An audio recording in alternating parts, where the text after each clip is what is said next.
Okay. Supposedly I'm live. Hopefully I am. I see Danker's there. Howdy, Danker. How you doing? You were here quite early, which is, early for us. Okay, good. It's only me temporary. Pete's on its... Oh, I crashed. Okay, let's see. Why? Why is this happening?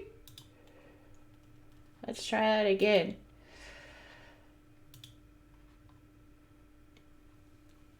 Okay.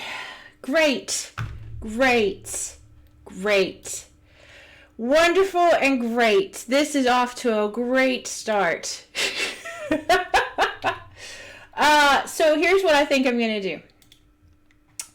As soon as I can actually see you guys. Oh, hello. Okay. I'm going to hang up. Wait, maybe I can change the source. Hold on. Let's see. Can I change it? No, I can't. I don't want to hang up on you. But Pete's not here, and he told me to go live without him. And I did, and I think that was a bad idea because apparently the phone... Oh, hello. Apparently it hangs up after 3 minutes. So, this is going to hang up again. Oh my gosh. Yeah, and I'm like right on my fish islands, which is, not how I want it to be. Oh, hello, Mags. Yeah, I know, thanks to... Things are not going well. So, this is bad. This is really bad. I may hang up and wait till Pete's here. Okay, so it's a Discord call, and it automatically disconnects after 3 minutes if Pete doesn't join. Bueno. So, that's a thing that's happening. And, all the buttons provide wine. Just chant Pete in chat, and he'll show up. Because I didn't want to be late again. Believe it or not, me. I've got new lights set up in the studio. I don't like these lights at all. I didn't get to play with them. It's harsh. It's very harsh. It's making me look like 10 years older than I actually am. Which you're all dudes and you don't care about that stuff. But I'm a chick and I do. It's great to see we've got a full house tonight. How's everyone doing? Wow. I really hope that Pete shows up soon. And then, Cincho's already redeemed. Okay. Should I? Yes. Yeah, it's pretty great, huh? Yeah, it does a lot of... Fuck. Okay, so I'll be right back.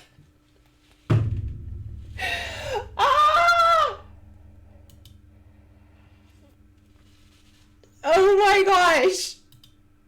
This was a bad idea. Well, oh, there you are.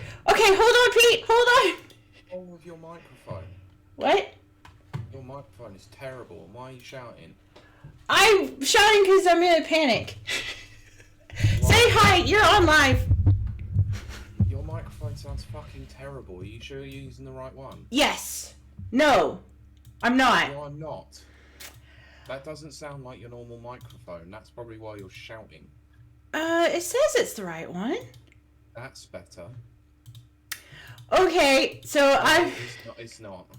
I don't... What do you think? Guys, It was awful. But it might be better. Are you sure you're using the EPOS? Yes.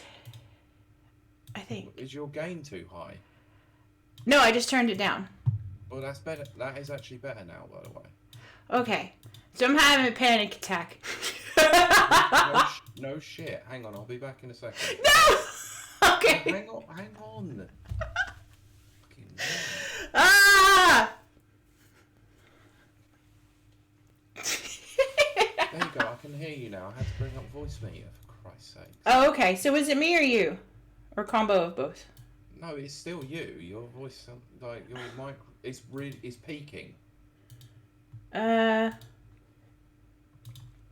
you got your settings too high?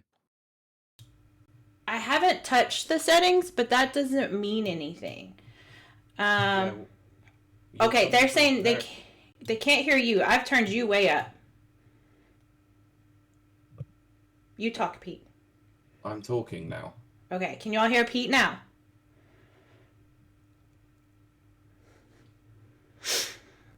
I've turned Pete up for the minute. Okay. Say something, Pete. Say something, Pete. How's that? This is what happens when I get new equipment. Yeah, this is also what happens when we don't have a chance to sit down in the middle of the week to iron out all the problems. I had a busy week. But Pete, look at my shirt. It's the first thing I noticed, by the way. What the hell is that? It's my new shirt. And I'm still not quite sure you're using the right microphone. I don't know what to do. No, it sounds a lot better now, but it's when you get a bit too overexcited, it just peaks really badly. But that's probably just me. Probably is, yeah. Blah, blah, blah, blah. It sounds a lot better now. Okay. Oh, since you asked an interesting question. I'll get to that in a minute. That's alright, you do what you do. I'm gonna play with chat for a bit. I know, well, I'm running late, so I've actually got to pick up everything. That's fine. I'll play with chat. Because I can't imagine you sent a tweet out or anything like that. You crazy? That's exactly. Well, I preempted this by putting something in the Discord earlier. I'm so glad. See, you know how to run things, Pete. Yeah, but the problem is that I'm late, so I'm now sort of on the back foot. Yeah, it's alright.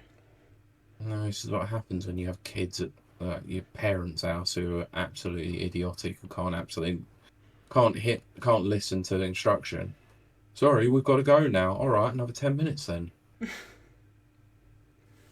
Yeah, look what my shirt does. Oh my God, why? It's the best shirt in the world, Pete. So this is what you meant earlier. It's the greatest shirt in the world. It also does another thing. I will show you. I don't really want to know now. Yeah, you do.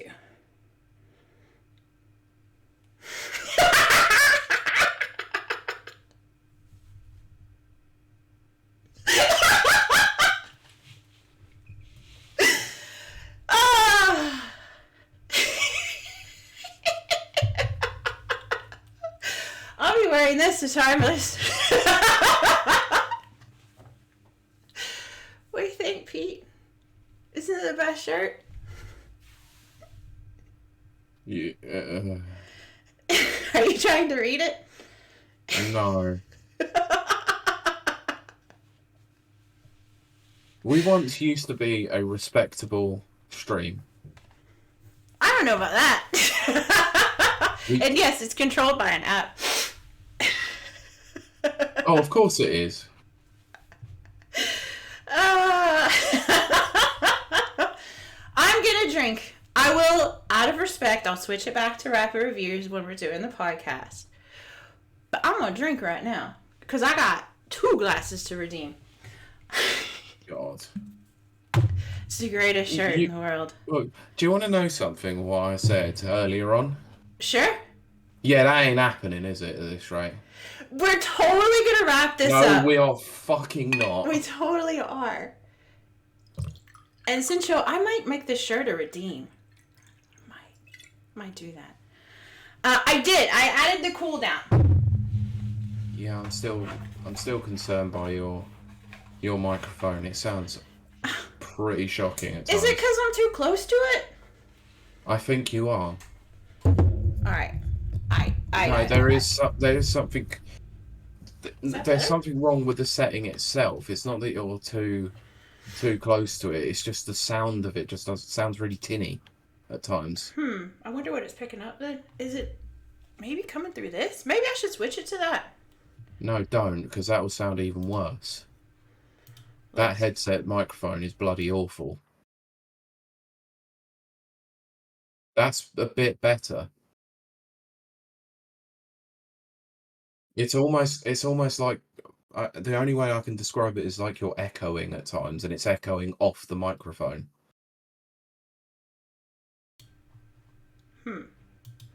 Yeah, it muted me. So I have to stick with this setting. Oh, Anyway. what a surprise! Oh, so you've got chat rules now. I have chat rules? Oh yeah, you can't be a dick. But you know, a dick is left up into interpretation. I love the fact that you've also spelled racist wrong. Look, I ain't good at spelling, Pete. Nobody said I'm smart. I'm only fun.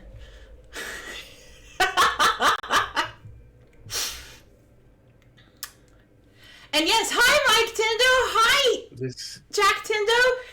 Look at that. Nope, I'm on my first. Oh, I'm supposed to be chugging this, aren't I? Oh, be right with you.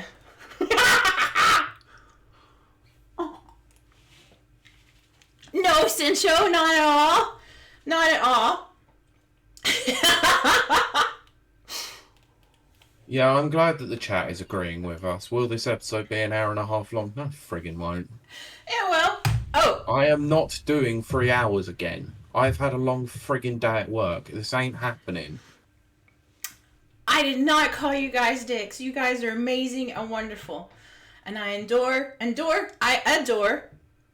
endure every one of y'all. Yes, Dave, my face is starting to make sense right now because this sort of stuff gets sprung on me at the last freaking second. You guys found out before I did. And same with last week. Same again with next week. I'll say that I fixed my chair, even though I nearly fell out of it again earlier. Did you also see that I uploaded that to the YouTube? I did. Good. That's my revenge for you springing shit on me at the last minute. And that went up before the podcast even went up. Oh my gosh. Well, you know. Good. Suffer. Die of cringe. I don't cringe though. That's the problem. I don't have shame.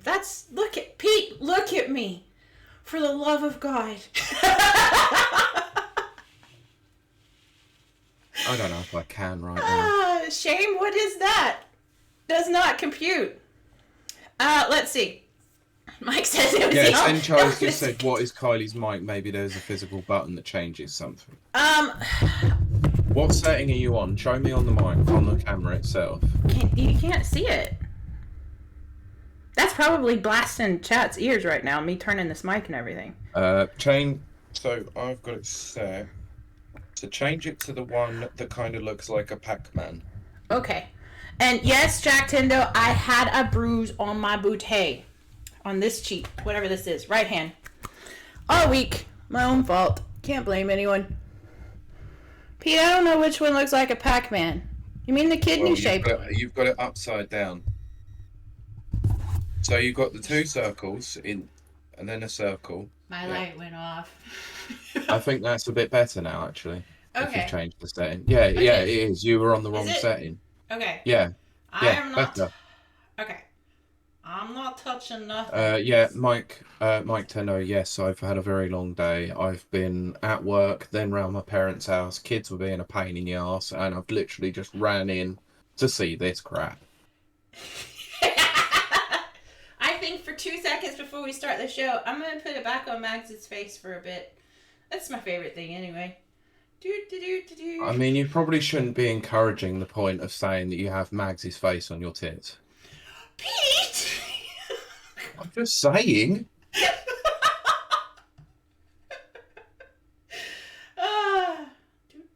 No.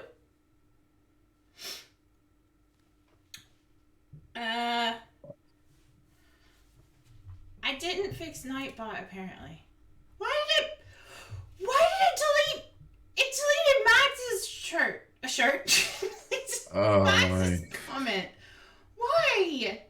Oh my frick. I hate Nightbot. I hate it so much. Nightbot has way too many permissions. It's not my mod. Nana's my mod. Dave has put, please do not delete Mags' clothes. He didn't put please, he just said don't delete. There. Now all is well with the world. Yeah, I saw that, Mags, don't worry. I did. Nightbot is a pain in the arse. Also, should we really be endorsing Nightbot considering how AI it is? Is it AI? I don't know. Yes, Dave! Look upon it and weep. I'm supposed to chug this. This is the second redeem. Oh, for fuck's sake. You have to catch me first, Dave. Mags, can you do me a favour and just post in your Discord and say we're live now? Thank you.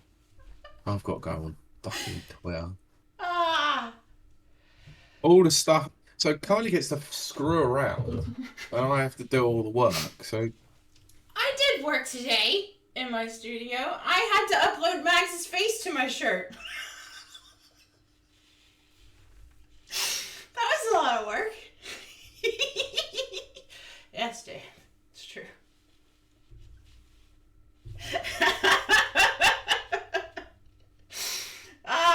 It's true, Dave. I did.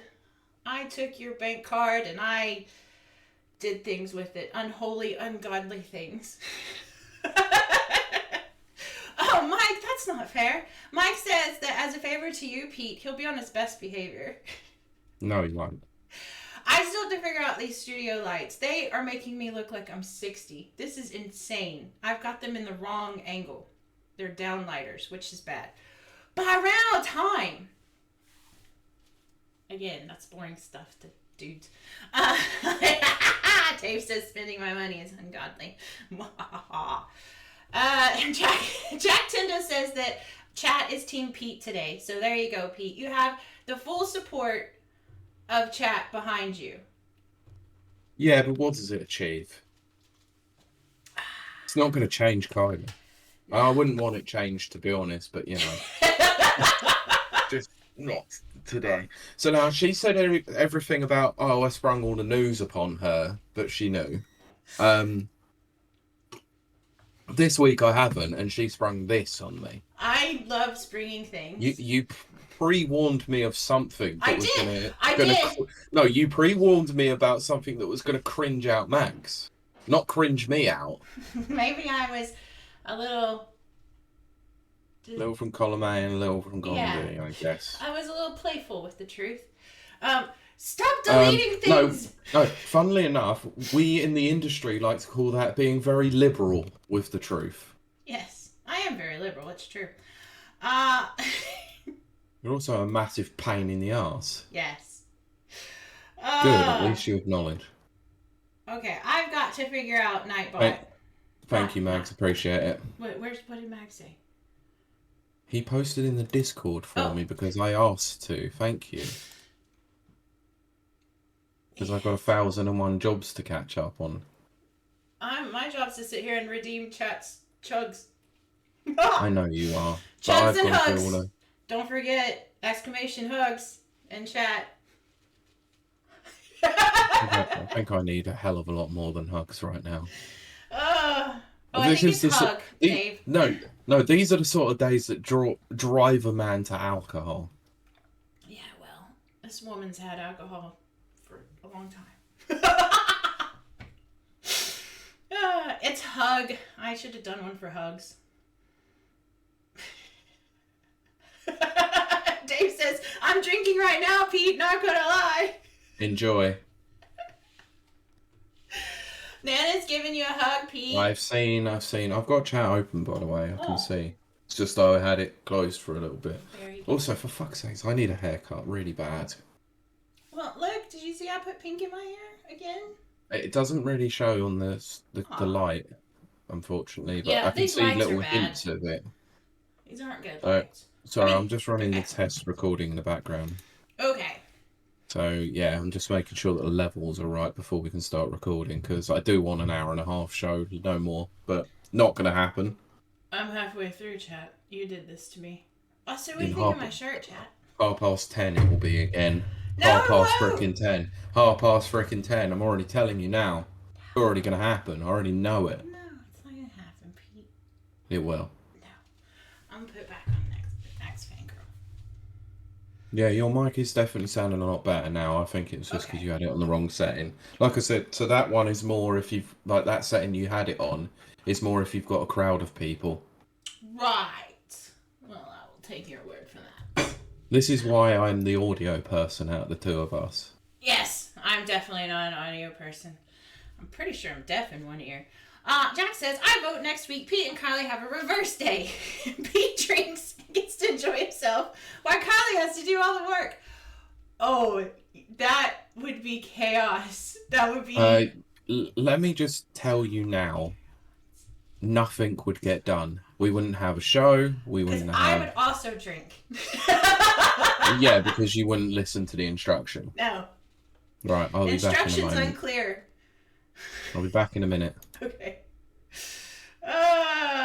Yeah, that's right. My shirt is the show. And yes, Mike is correct. Pete doesn't drink. Until he met me, I'm sure. Anyway, we all have a lot of fun here. But chat, what are you up to? What do you hope to hear in today's news stories? Our breaking news, top of the story, all that kind of stuff. I hate these lights. I need one. I need a ring light right here because it's putting shadows on my face. I swear I don't look this old in real life. And also I have pink hair, which you can't see. Let's see. Dave says, I hope to hear you're going to retire that shirt. Dave, I'm wearing this shirt to Timeless. I hope you know. And I'm going to pre-program so much stuff. And I have a backpack that does the same thing. And I have light up shoes, which I did show Max. And I have light up other bags, which I did show Max. So, oh, right. Oh, good. Thank you, Mags. I'm glad. Because that was also hard work. You guys don't know. Mike says, for the first time ever, I listened to the Xbox podcast. Well, of course, that's going to be one of the topics. And then Max says, oh, I've seen the backpacks. Yes. It's this bit on the backpack. So I'll just be covered in Mags. And then Mike says afterwards, I wish I didn't bother. Yeah, well, I actually said when Max was streaming, actually, I was like, I wish that I could do a podcast for 20 minutes and get, 1 million views or whatever. I would retire. I'm such an idiot. I was trying to do a test recording in the background there. And you forgot? And I really didn't realise that I was on mute. Oh. I am such a tit. It's alright, you have a hard day. Nobody Yeah, I'm doing it now because the last one didn't turn out well. That's alright. So it's that's fine. I'm an idiot. No, you're See, fine. this is what happens when I have to rush. I'm caught off guard. That's alright. You walked into a hall of chaos anyway. And then Dave says hair is looking on point. Hi, thank you, Dave. Thank you very, very much. I was going to say I can talk to you about a particular hall of chaos later. Okay. There goes my light. Hey everyone, I don't know why my light keeps going is it a sensor? It's a key light. It's a Razer key light, and it's controlled by the Wi-Fi. I don't know. This stuff is over my head. Literally. Sakes. It's literally over my head. What the... I went on a shopping spree. I had to stop myself. And then Sincho, thank you. Yes. Okay. Congratulations, Kylie. Your house has now become the wet dream of a hacker. Or mine. And then... yeah, and they're talking about the Xbox thing, which we will talk about. And Dave says pressure is good, Pete. Depends on where the pressure is and what it's applied to. And then, I know, Nana, believe me, if you knew what I spent this last week, you would vomit. I vomit. So, I'm making myself stop. Oh, Dave, you don't have to hack me to say that. Dave says, I will hack Kylie's to say buckets of mag. Mike says, what was worse was all the big sites reporting. Yeah, we're going to talk about that too on Xbox games coming to Switch and PS5, but nothing is actually confirmed. We are going to talk about that. Dave says on the shirt. I meant the shirt. Oh, so did I. So did I, Dave. Yeah, we are going to talk a lot more about Xbox. And then You won't have to wait long for it, at least. That's what she said. And yes, Jack says, talking about a waste of time, despite brags about season 2 of Halo being better this time around. Boo. I hate the TV show Halo. It's still a long, slow, or slog with too few action sequences. Yes. Which is a shame, as that's the best. Right, exactly. The first episode, the opening action sequence to it was actually felt like Halo, and then what happened after that?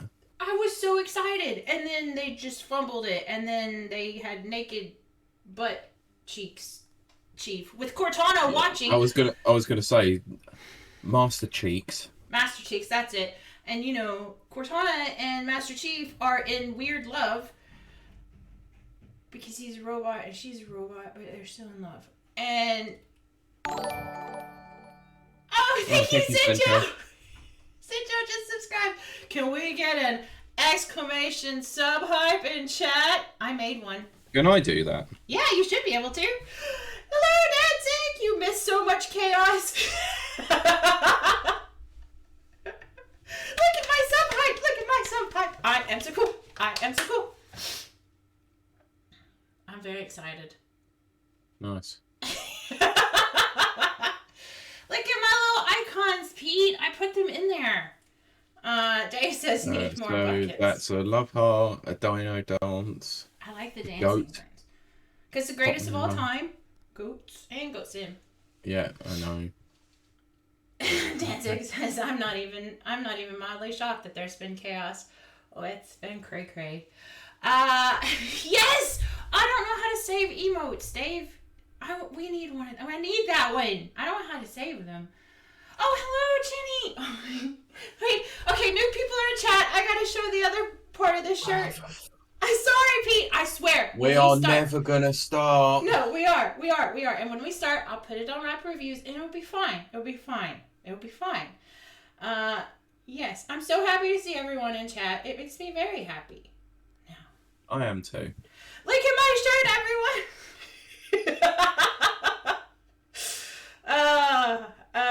Yes. Yes, Dave, I need it. I need that dancing Dave emote. Joe Niels bows his head and says, I am at your service, my liege. Well, you are our worthy champion. That's the word. You're our worthy champion. Yes. Oh, come on. Stop deleting my chat. It's because of the spam. That's what... I'm going to fix that. But I can still see it, Jenny. I can see it. So. Yeah, I can as well. Okay, you're right. Yeah, thank you, Mike. Thank you. I'm trying to be on point. And yes, Danzig, so has been noted. I'm going to switch it to Rapper Reviews now, Pete. How's that for you? And then we're going to get this show started, even though this is my favorite part. Okay. Ta-da! I still have 2 glasses to redeem if anyone wants to redeem those. Otherwise, I'm just going to drink them. It doesn't matter. And I did bring an extra bottle. Oh, just in case. No, you've already... For fuck's sake, you've already prepared for the fact this is not going to be 2 hours, is it? It is going to be 2 hours. I swears it.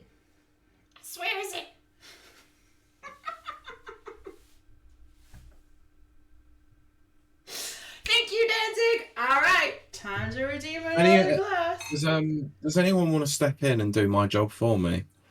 I think I'm finally going to do a Dave and say I quit. You have to be Doom Guy to handle this hell demon. Jack says Kiley's doing things in the wrong order. It's 1, been there. 2, done that. 3, got the t-shirt. Or am I doing it in the right order? He'll never know. Danzig, let's get this show on the road. Yes, he is correct. Thank you. This is 189, correct, Pete? Yes.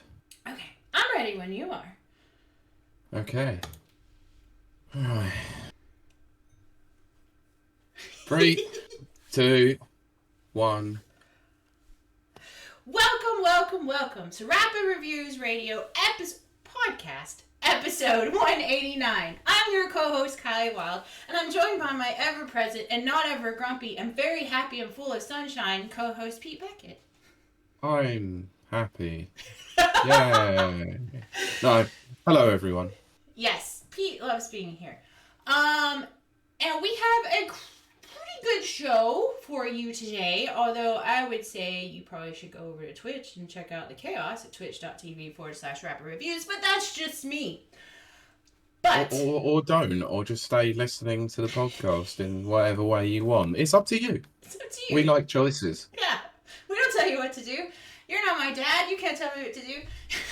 Not even my dad can tell me what to do Like, until he tells me what to do.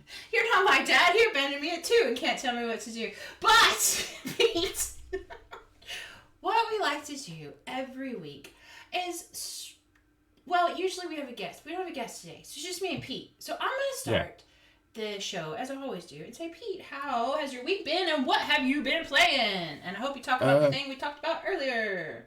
Yes, we shall. So I've had a good week so far. It's been interesting. I had a day off in the middle of the week. I ain't telling you why. But it has been long because I've been working this weekend and it was chaotic this evening. But other than that, it's been fine. It's been fine. But I may have been a little bit liberal with money this week as well. Well, that happens. I know I have been, so, So my purchasing of the Yakuza series has gone into more overdrive. I now own Infinite Wealth. Right, okay. I now own the Like a Dragon Gaiden, The Man Who Erased His Name. I bought a copy from Japan. Oh, that's cool. I also forgot that there was side stories. Right. So I'm keeping on the peripheral for Ishin for a copy of that. Oh, But the right. side stories I'm talking about are Judgment and Lost Judgment. I forgot all about those. So they're side stories set in Kamurocho, but they're actually a detective story. But, oh, that's cool. So I now own the PS4 copy of Judgment and the PS5 copy of Lost Judgment. Very cool. Very cool. So My wallet does not thank me. I haven't started them yet because I'm waiting till every single game is available to me so I can just play them. Right. Okay. But I will be getting Zero installed very, very soon. But there was something else that came this week as well, and I want to thank listener of the show and friend of the show, not Mike Tendo, sorry. My co-host over at the Neville Watchers, Kurt Lewin. Yes. For sending me a copy of Suicide Squad: Kill the Justice League. Right. I'm going to talk about that too, Pete. But tell me, what were your impressions? Yes, if I said about the Hall of Chaos earlier on in the pre-show. Yes. Yeah, I made it to the Hall of Justice. Oh. And probably turned it off. Right. Okay. Do you want to go? Admittedly, I was very, very tired when I was playing the tutorial yesterday evening, so that might not have helped. Yeah. I will be going back to it, but my goodness, the shooting mechanics I cannot get on board with. The traversal is fine. I really like the traversal. But it is the very, very tired looter-shooter mechanics that aren't done particularly well for me that is not great. I don't gel with looter shooters. This is what I was saying to Kiley in message earlier. The only reason I played Destiny for as long as I played it was because it actually had a good story. Yeah. And there was 2 other people to play it with. Yeah. Kiley ignored my message saying, oh, we should jump on Saturday night and play it. And Mags, you were included in that conversation as well, but she obviously didn't pass the message on because I could see you 2 playing it. Yes, that's what I'm going to talk about. But yes, so. Oh, okay. Well. Yeah. Yeah, I could see Kiley was playing it at least, but I did send a message saying, yeah, we should jump on at some point because I would like to try and get into the game in some way. Yeah. And whether or not that's playing it on my own or with people, I don't know. But yeah, so far it hasn't gelled with me yet. Yeah, that's fine. I think that's fair. Right. But yeah, check back next week. I might have more thoughts on it as well. So Well, we'll that'll see. be good. Um, yeah. Well, I like what Danzig says. If you want to read that, because I think it's It's pretty appropriate. it's not like hip hop and people keep sending you hip hop songs. Eventually, there'll be a crossover that might tempt you over, but everyone has their taste. Yeah, that's fair. That's fair. I mean, I'm not the biggest hip hop fan, but then "Walk This Way" by Run DMC and Aerosmith happened. Oh goodness, Um. is that hip Anyway, hop? I don't know. yeah, I know, I know. Anyway, Kylie, how's your week been? And talk more about Suicide Squad because you've clearly been playing it. You don't know. Who knows? I do know. Your Discord tells me. Oh, I forgot. I hate that. I'm Oh like, yeah, sorry. Just so you know as well, I also might have got involved in a Warzone squad. oh, interesting. Very interesting. I hate that game so much. Well, you're in too deep I, now, Pete. I don't care. I got 3 wins by being pacifist, so I couldn't do Well, there shit. you go.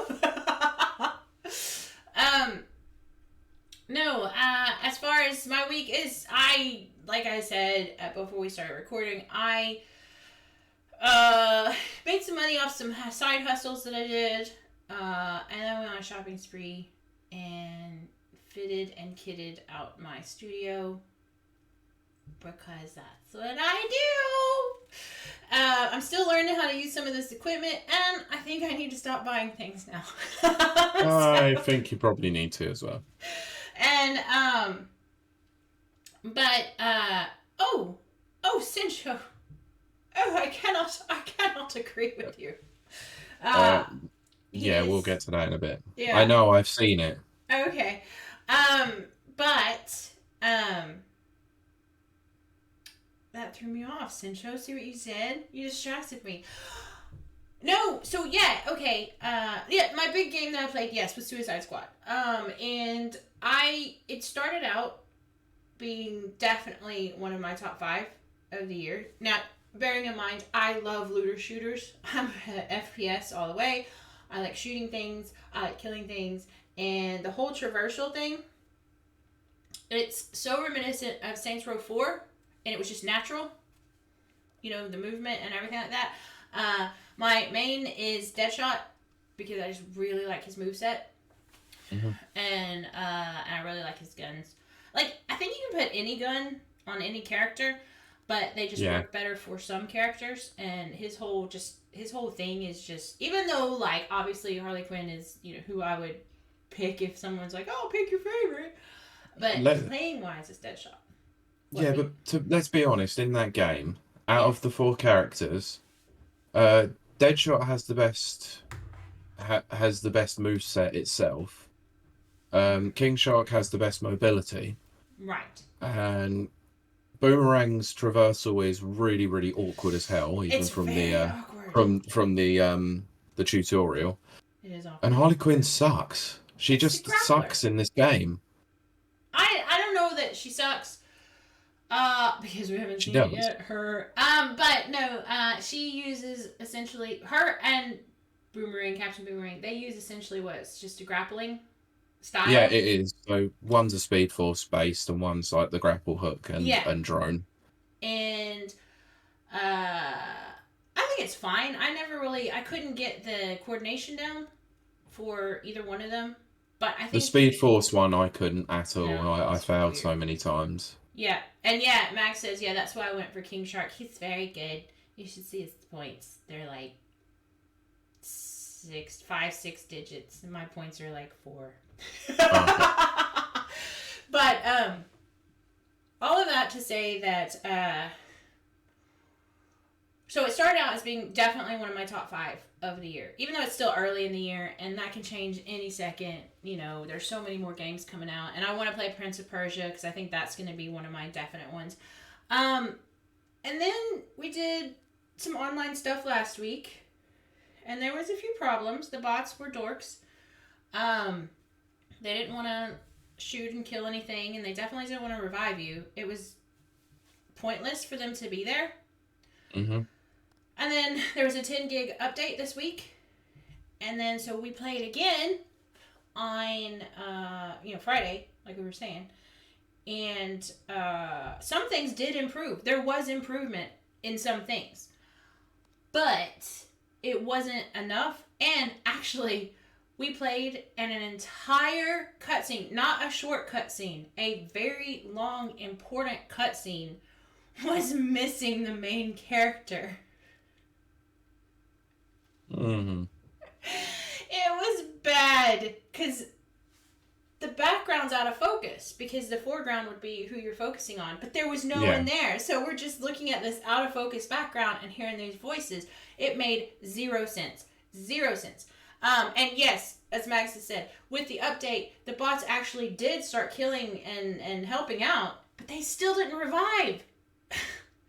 Which it's just like, that should be the most simple thing. I mean, obviously I'm not a dev. I don't know how.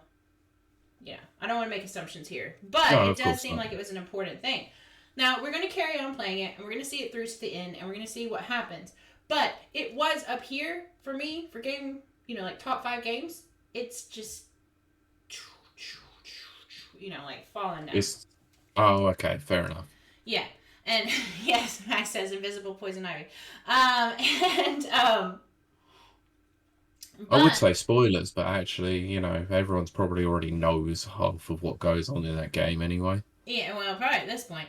But anyway, so I'm going to hold out and see how that goes, and then I'm going to get Prince of Persia, play that, and see how that goes. And then there's another game called Banished, which now I'm totally into, so I guess I'll get that and try that too. Okay.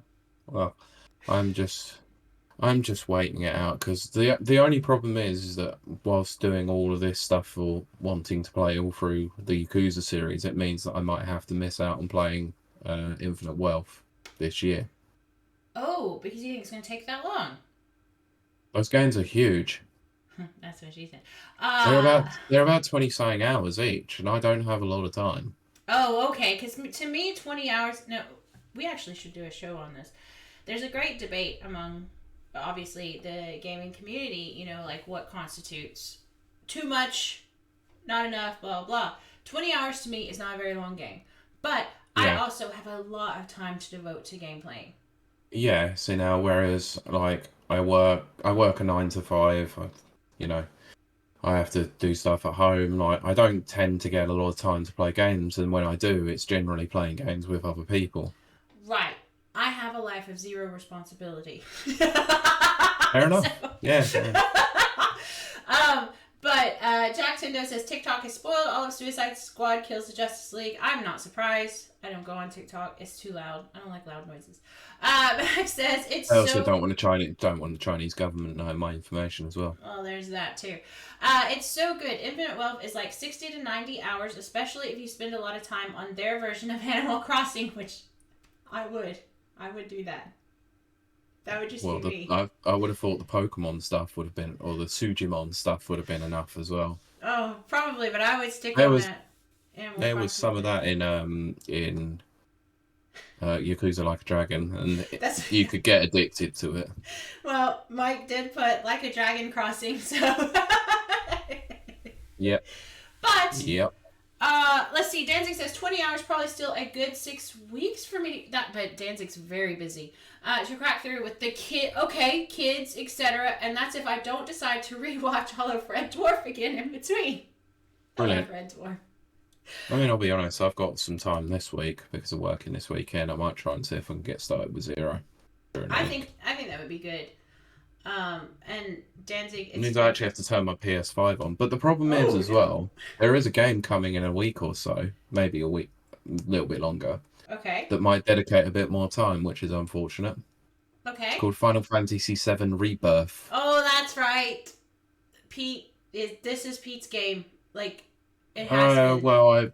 Well, before I moved, I actually bought it. So, like, pre-ordered it, put money down. So I'm like, I've got to play it, really.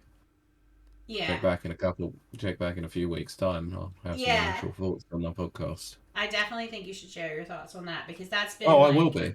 Yeah. I've stayed away from all the trailers. I've not watched. Yeah. I've not played the demo. Anything. I don't want to know. I just want to go into it. Yeah. So yeah, we'll check back on that in a few weeks. But shall we check on see what's happening and what's been happening the last week or so? I think that's what we'll do. We'll move on to the actual meat of the show, which Pete will lovingly and carefully and craftingly deliver to our beautiful, wonderful audience of lovelies. Yes, Pete. We shall, and we shall not delay any longer because No. people have been talking in the chat about it all through the pre-show. They have. Come Yes. join us at twitch.tv/rapid reviews for the pre and post show that we do every week. That's true. It's also on YouTube after the fact. Yes. For those living under a rock, and I'll refresh your memory that last week we spoke about the potential for Microsoft to go multi-platform, Yeah. or the rumours that were doing the rounds, and our general thoughts and feels of what was going on. I have to preface this by saying that I probably was a little bit wrong. Okay. In my assumption. Right. Where I thought that this would be the final Xbox console. But that was just my general feeling at the time. A lot of people shared your consensus, Pete. They did. I know they did, but obviously after the situation, I can admit that, yeah, I may have been wrong. But yeah. I don't think I was too far off the money, though. Okay, interesting. But we'll get to that in a bit, because like a lot of other people, on Thursday the 15th of February, I listened to the official Xbox podcast. As did I. And I was doing the rounds at 8 o'clock trying to find it when it went up. Yeah, that was weird. I couldn't actually get to it from the actual YouTube Xbox account. I did eventually, but it was weird, delayed in coming out. It was very odd because it didn't drop like almost on 8 o'clock. Yeah, it was weird. Like 8:01 or something like that. It was very, very strange. And it wasn't live. It was obviously pre-recorded. It was, it was obviously a video or a podcast that they'd done, filmed, and then uploaded up onto YouTube. But it's almost like someone forgot to set it to scheduled. Right. Yeah, that's probably it. Yeah. So, look, we've all done it before. If you're a content creator, you know that ADSC. Mm-hmm. I've done it a freaking 100 times before. Anyway, so we can go through essentially what was discussed by the 3 individuals that were on there, not including the host. Yes. So this podcast had Xbox head Phil Spencer, had Sarah Bond, I can't remember her position within the company, and our ever-loving favourite person, because they have the greatest name of all time, Matt Booty. Matt Booty! We've got two, count it, 2 episodes named after him. We have, yeah. I just love his name. Someone mentioned this on another podcast that I listened to, so shout outs to the BRB UK podcast, where they were talking about Skull and Bones coming out this week, and then transitioned into No, it has come out. It has actually come. It doesn't exist. No, so they actually they managed to link the story to Skull and Bones by saying, obviously, they made a joke about a pirate name being resulting in booty. Yeah. Anyway, so good stuff by them. Anyway, so I'm going to use VGC as the sources for this week's. For this, they'll all be in the description if you want to go and check it out yourselves. But we'll use those for obviously to round up all the information that was given to us. Mm-hmm. So, first and foremost, it was confirmed by Phil Spencer that 4 games will be coming to other platforms. That's right. But he didn't confirm which platforms and didn't confirm the 4 games. However, did go into some minor details stating that 2 were live service games and 2 that were smaller titles or, quote, passion projects by studios. Right. So it's obviously being surmised based on that information. I think we can gather what they are, and I think some of it was kind of already gathered anyway. So just to read through, Microsoft confirmed that 4 unnamed Xbox exclusives will be released on other platforms. So it says such as the PS5 or Nintendo Switch, but let's be honest, it's only going to be those platforms, isn't it? So it's not too hard to sort of work that one out. Exactly. Oh, I saw what Jack just said. Yes. He says, "Give us a rare replay, you cowards." I love the rare replay collection. Look, that might happen anyway. So, So according to The Verge, corroborated by VGC, these games will be Pentiment, Right. Hi-Fi Rush, Sea of Thieves, and Grounded. Right. Okay. So Grounded that does would actually fit make into the sense. whole 2 live service games and 2 smaller, more passionate projects. Yeah. Funnily enough, 2 Obsidian games are in there. Well, I mean, Hmm. I think that's to be expected. Yes. Anyway, so they then go on and ask, or the host specifically asks a good question then. I think probably the only good question that was asked throughout the whole podcast, let's be honest. Okay. Where they specifically name dropped Indiana Jones and Starfield. Why did they do that, Pete? Will they be coming to the PlayStation 5? Phil Spencer categorically said no. Which I'm glad they took care of that because the rumors were flying and had Yes, been for a while. they were. So, yeah, they confirmed that they had no plans to bring those to other platforms at present. Right.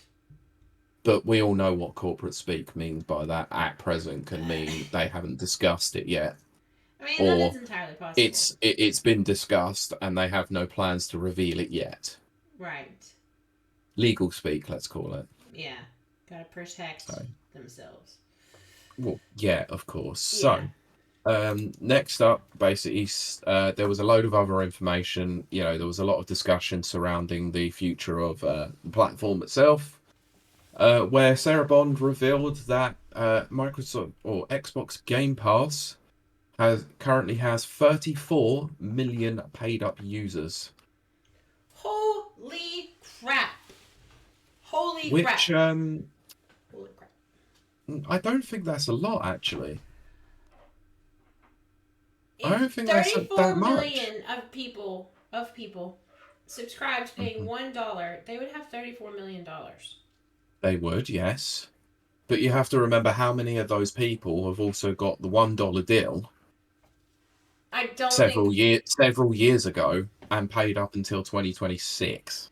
Yeah, but I don't think it's a There was big quite a lot of percentage. those. Yeah. No, but you also have to remember as well, and this was mentioned in several other podcasts that I've been listening to, that remember that this might also include Xbox Live Gold users who have been converted over to Game Pass Core. Isn't that what you were or something like that? Oh no, I've been Game Pass Ultimate for a long time. Yeah. Game Pass Core is basically what Xbox Live Gold was. Right. So, remembering obviously what Xbox Live Gold was like back in the day, Yes. during the 360 and the Xbox One days, where they probably had a lot more users, I think that's starting to show that there is a dwindling number of users across Xbox Live generally. Xbox Live or... Well, yeah, but this is what I'm saying, Xbox Live Gold no longer exists, and that's now Game Pass Core. Yeah. So they're also including those people who've been converted over to Game Pass Core. Right. So that's not a lot of users as such, is it? I mean, it's still they'll still consider it a win because obviously they wouldn't have mentioned that number without them thinking that's a positive. Yeah. But I would think during the heydays of the 360, where everybody had an Xbox Live Gold subscription, and that console sold like hotcakes for a while, I would see that Xbox Live or Xbox Game Pass hasn't exactly been the full rousing success it probably should have been, and that might then verify some of the numbers about the Xbox Series S and X selling, is less than 2-1 on the PS5. But we've talked about it on this show many times. Xbox has never been... I'm not going to say it's never outsold Sony, but it's been a very long time. It's been third for... It has. As long as we've done this podcast, it has been third. Yeah, it has been. I'm just saying it's obviously seems to be there is a dwindling number of users that are tending to go towards Xbox. They're probably sticking more on PlayStation or, let's be honest, nowadays, probably Steam, actually. Right. So I would say it's a little bit of a worrying trend. I wouldn't say it's a total positive for them. as much as they considered it probably to be a positive to mention. Yeah. My favorite part was the little dig that Father Phil, as we refer to him on the show, did, which was Phil said, "We're the biggest publisher of games on Sony." On the Sony PlayStation. I was like, good dig. That was awesome. Yeah, it was. So anyway, Cerebon then confirmed that they're fully in with the Activision Blizzard stuff, despite obviously the recent layoffs of about 1,900 people. Which is insane. And the Activision Blizzard games are coming to Game Pass, and they confirmed their first title that is coming to Game Pass at the end of March. Diablo 4. Yes. Which, that's a thing that exists.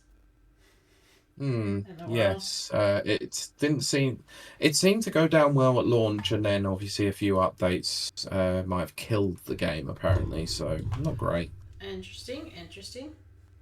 Anyway, they then, I think, outside of a lot of the typical sort of speak that you're going to get about them being the dedicated platform, and all of that, they remain committed to games and all that. They essentially confirmed that the development of the next system is in full swing. So they are dedicated to the console space. Right. I don't know if you caught this, because I don't see anyone else reporting this. What's that? They plan on revealing more news in December.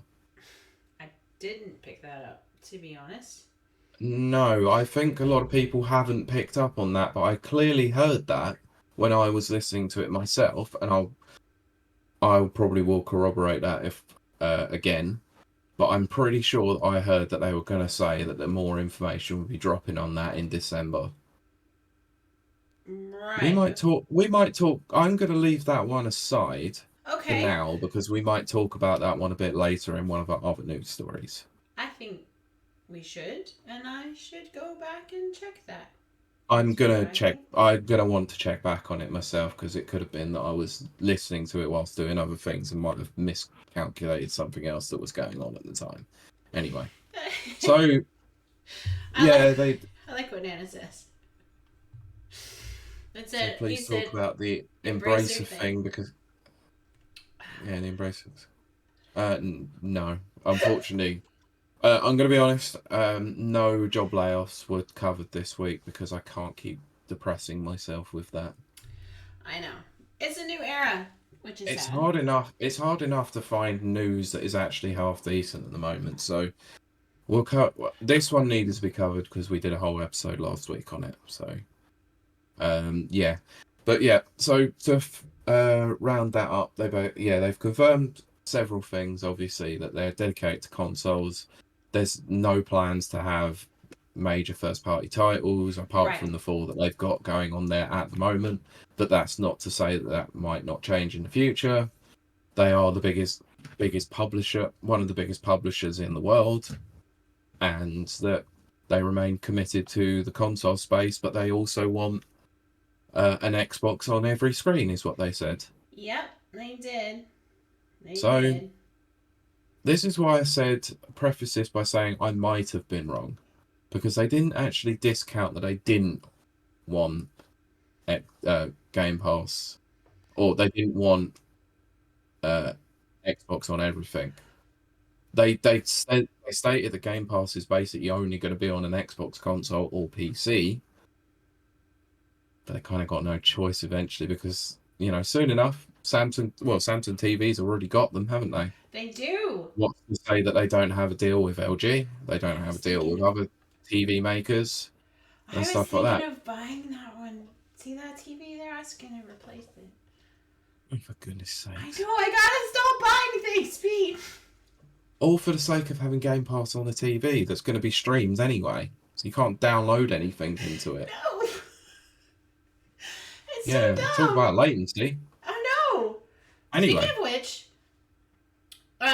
so this is just a kind of FYI for people who play on weird ass things like, we can say that. So as Pete knows, I play on my Xbox S it's S, right, Pete? Mm-hmm. On a projector. And normally I don't notice the latency. It's pretty good. We played Headbangers last week in Mags's like community thing. Mm-hmm. The latency was so bad. Like Yeah, and that's a rhythm game as well. So yeah, that's not yeah. gonna help. So this is just kind of an FYI out there for people who do want to play on projectors. It looks amazing. It's great on FPSs. It works fine. Suicide Squad reaction time's great. Anything that requires like actual, probably fighting games, rhythm games, stuff like that. I can't recommend it. That was bad. Yep. As a matter of fact, I think I went up against Danker, who's in chat, on one of the things, and the latency was like almost 2 seconds behind him. Yep. So. I watched a little bit of that. Did you? I watched the first round at least, or the first game that you guys did, and that was it. I'm still trying to get my group of friends to get Headbangers, and they're not interested. Aw, you should. You should. I'm trying. There's only so much I can do. I know. Believe me, I know. Yeah. Yeah. Anyway, so. Oh, we got another. Yeah, the Microsoft So I think I share the sentiment with quite a lot of people that were in the chat anyway at this point, and basically saying this is the first time I've ever listened to the Xbox podcast. And this will probably be the last time that I listen to the Xbox podcast because it was kind of crap. Well, it was only 22 minutes, Pete. I can do plenty of things for 22 minutes that are a lot more interesting than this. I don't need to know that. Unless you're talking about a quick jaunt around the neighborhood. I'm talking about any good TV episode that's less than half an hour with adverts, which is 22 minutes. That is true. I'm also talking about 22 minutes of playing a game that I could have done. Right. Let's be honest. I was walking around the house doing chores whilst I was doing this because I just had to listen to it, and it was still crap. I enjoyed doing my jobs more than actually listening to this. That's insane, is what that is. It was crap. It honestly was complete crap. Like was interesting. I know. Yeah. I mean, it was only 22 minutes, admittedly, yes, but... Yes. But yeah. I'm remaining quiet on this subject. No, I'm also starting to wonder if this was all a PR stunt now as well. Oh, it was, because here's the thing. Pete, here's the thing. God, she's on a soapbox. The rumors for the last, I would say, month have been off the wall. It's been insane. It's been about what's going to get taken. Xbox is going to stop making consoles. Starfield's coming to Sony or PlayStation. Just rumor. They had to, much like Nintendo has done in the past. They had to do this in order to stop the dadgum rumor mill. And boom, right off the bat, that's what they did. That's all this was. So you're not wrong. It was purely PR. It wasn't like a direct or anything like that. It's 100%. Let's just cut the rumors 100%. off. 100%. But I also do have to mention something that's really been irking me about this whole thing as well. Yes. We covered it last week where one of the leakers themselves actually took accountability for the fact that some of the information had changed and held their hands up and went, yeah, I might have got this wrong. How many of the journalists that reported these stories have doubled down on a lot of this? Well, especially since this podcast has come out as well, and still firing the rumor mill. We've talked about that before on this show. Everyone probably knows at this point, I went to uni. That was my whole background was journalism. I did journalism for quite a while. And the state of journalism, and yes, you can call it specifically gaming journalism if that makes you feel better, is absolute crap. We don't verify sources anymore. It's first, what is it, first to the post or whatever the freaking saying is over there, first past the post or whatever. Yeah, it's not an American saying. It is, but there's also like radio outlets out there. I'm just going to call out mainstream media on this one as well, like even in various other places. Yeah. There is a particular radio station that anyone who knows about it will know what I'm talking about. Anytime they report live news, it's always first and fastest, and it's like, is that their that's not the case. Yeah, it shouldn't be the case. It should be accurate. The fastest. Accuracy. You should I have know what's going accuracy. on. Mm-hmm. So I will actually get onto a message that was posted somewhere. I'm not going to say where it was posted. Right. Okay. If the person is currently in our chat, so I will just give him a moment to say, if you want me to read this message out that was posted during the Yes. week, please let us know because I will bring it up. Yes. But yeah, I'm very, very disappointed about the fact that journalism is kind of getting to a state once again where it is just complete nonsense. Like, Right. why can't we verify stuff? Why can't we make retractions when things have gone wrong? Why is it down to an editor to then have to go, yeah, fine, like we might have got this wrong, but even they don't do that anymore. Yeah. So it's just complete ridiculous. Like, I just don't get it anymore. I just don't. So I don't know. Anyway, I'll take a moment just to mention in chat, like, not to not to mention it on the stream itself who the person was, but in the chat I will sort of just Yeah. tag them and see if they're okay with me reading what they posted. Well. Yes. But. Do you think? Well, you so, do you think... Hello, chat. But do you think, though, even though they didn't reference it, and I don't believe it for a frickin' second, do you think that Microsoft, is going to stop making consoles? Mm. And also, Mike says go for it. Yeah, that's what I was choosing not to name them, but that's well, fine. He named himself. I know. So we we got this message come up in the Rapid Reviews Discord channel during the week. Actually, he says, I don't know if this is the right place to post this, and let me know if it should be in the right channel. Anyway, here goes. I think I'm done with modern journalism. For the sake of mental health, I'm going to start reducing which sites I follow. Rapid Reviews will stay on my follow list. One of the true vanguards of video game journalism we have. And we have a good number of friends here as well, which is very kind of you to say that. We don't actually do that much hard-hitting journalism, I'll be honest. We We just try our report best, certain... though. We try to be fair and accurate, at least. Yeah. I am just done with the clickbaity articles all the time that take a morsel of information and blow it well out of proportion just for views. Sometimes it's not even remotely related to what the website is focused around, and with all the pettiness around the current situation in the gaming industry, it really is taking the fun out of video games for me. To try and bring myself out of this current rut that I am in, I aim to bring back some integrity to journalism by only covering official announcements and statements and features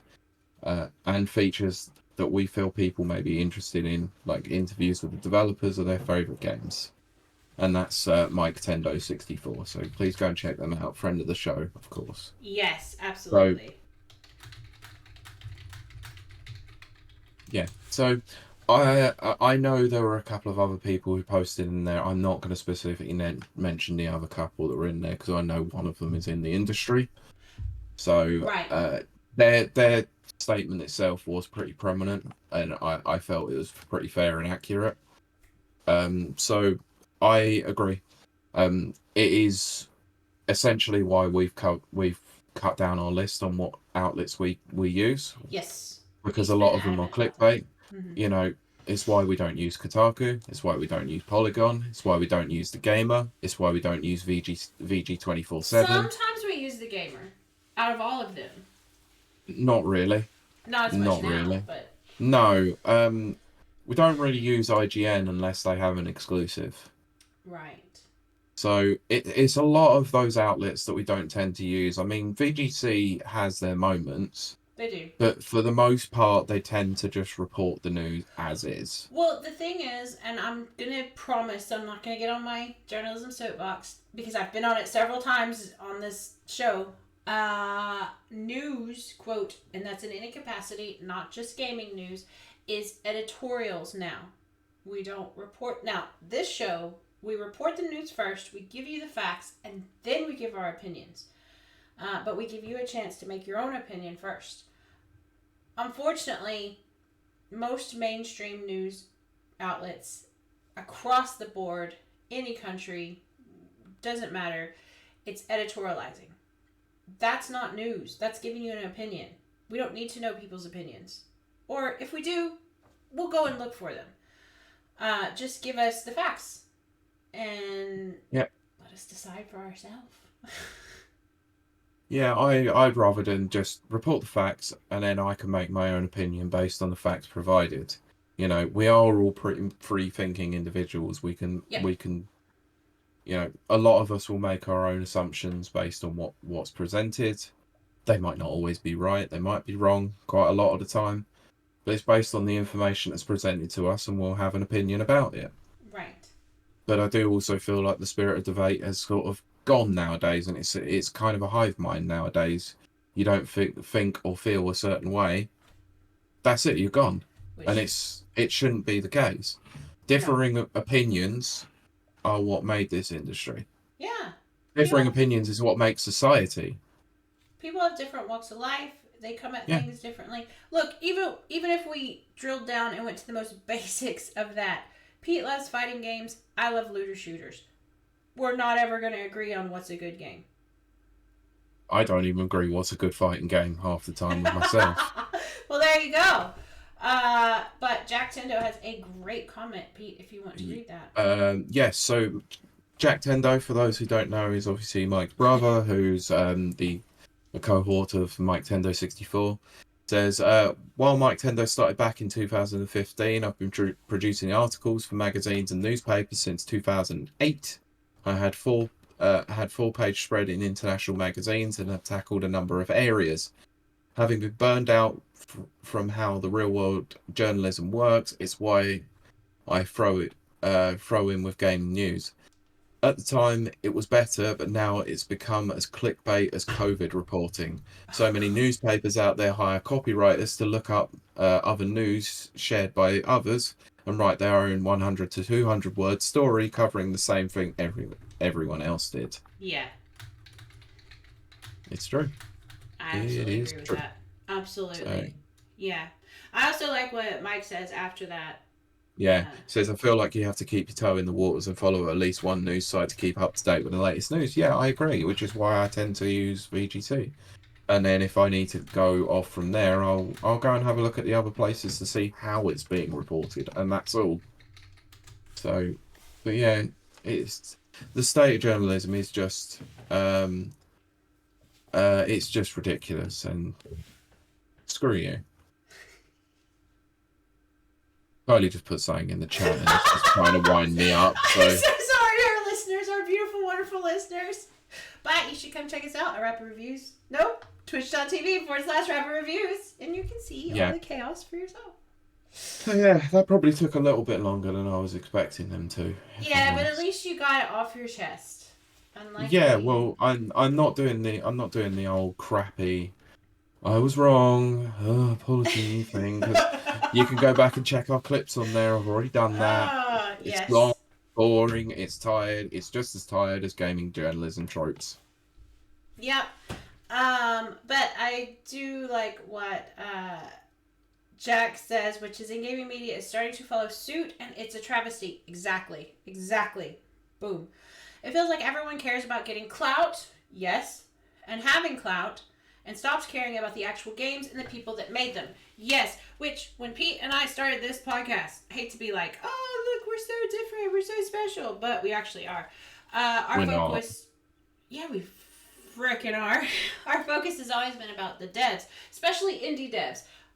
Go back, you'll see tons of interviews with all indie devs, from the sound designers to the actual game makers to the writers to everything. We're huge on that. We have a love of games and a passion for games here on this podcast. Not that I'm trying to sell us to you guys, because you guys are already listening, but it's just to kind of hit home Jack's point, which I absolutely agree with. Most things that are before your eyes are done for clout. And that's empty and it's not authentic and it's not accurate. Yeah. Where we strive to be.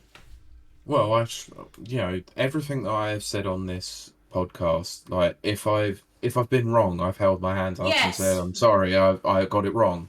We've retracted several times because we have got things wrong. Except for which is something that it doesn't exist, and it's not coming out. Well, like Australia that doesn't exist as well. Right? No, I'm joking. Obviously, and it's a birds don't meme. exist, so it's just all of that. Let's not get into this because I had a discussion with someone at work about the state of conspiracies and how pigeons are some people believe are spy drones from the government and they don't really exist because you've never seen a baby pigeon. I didn't pull that out of my ass, Pete. I know. It's so ridiculous, isn't it? I've read it as well. It's so funny.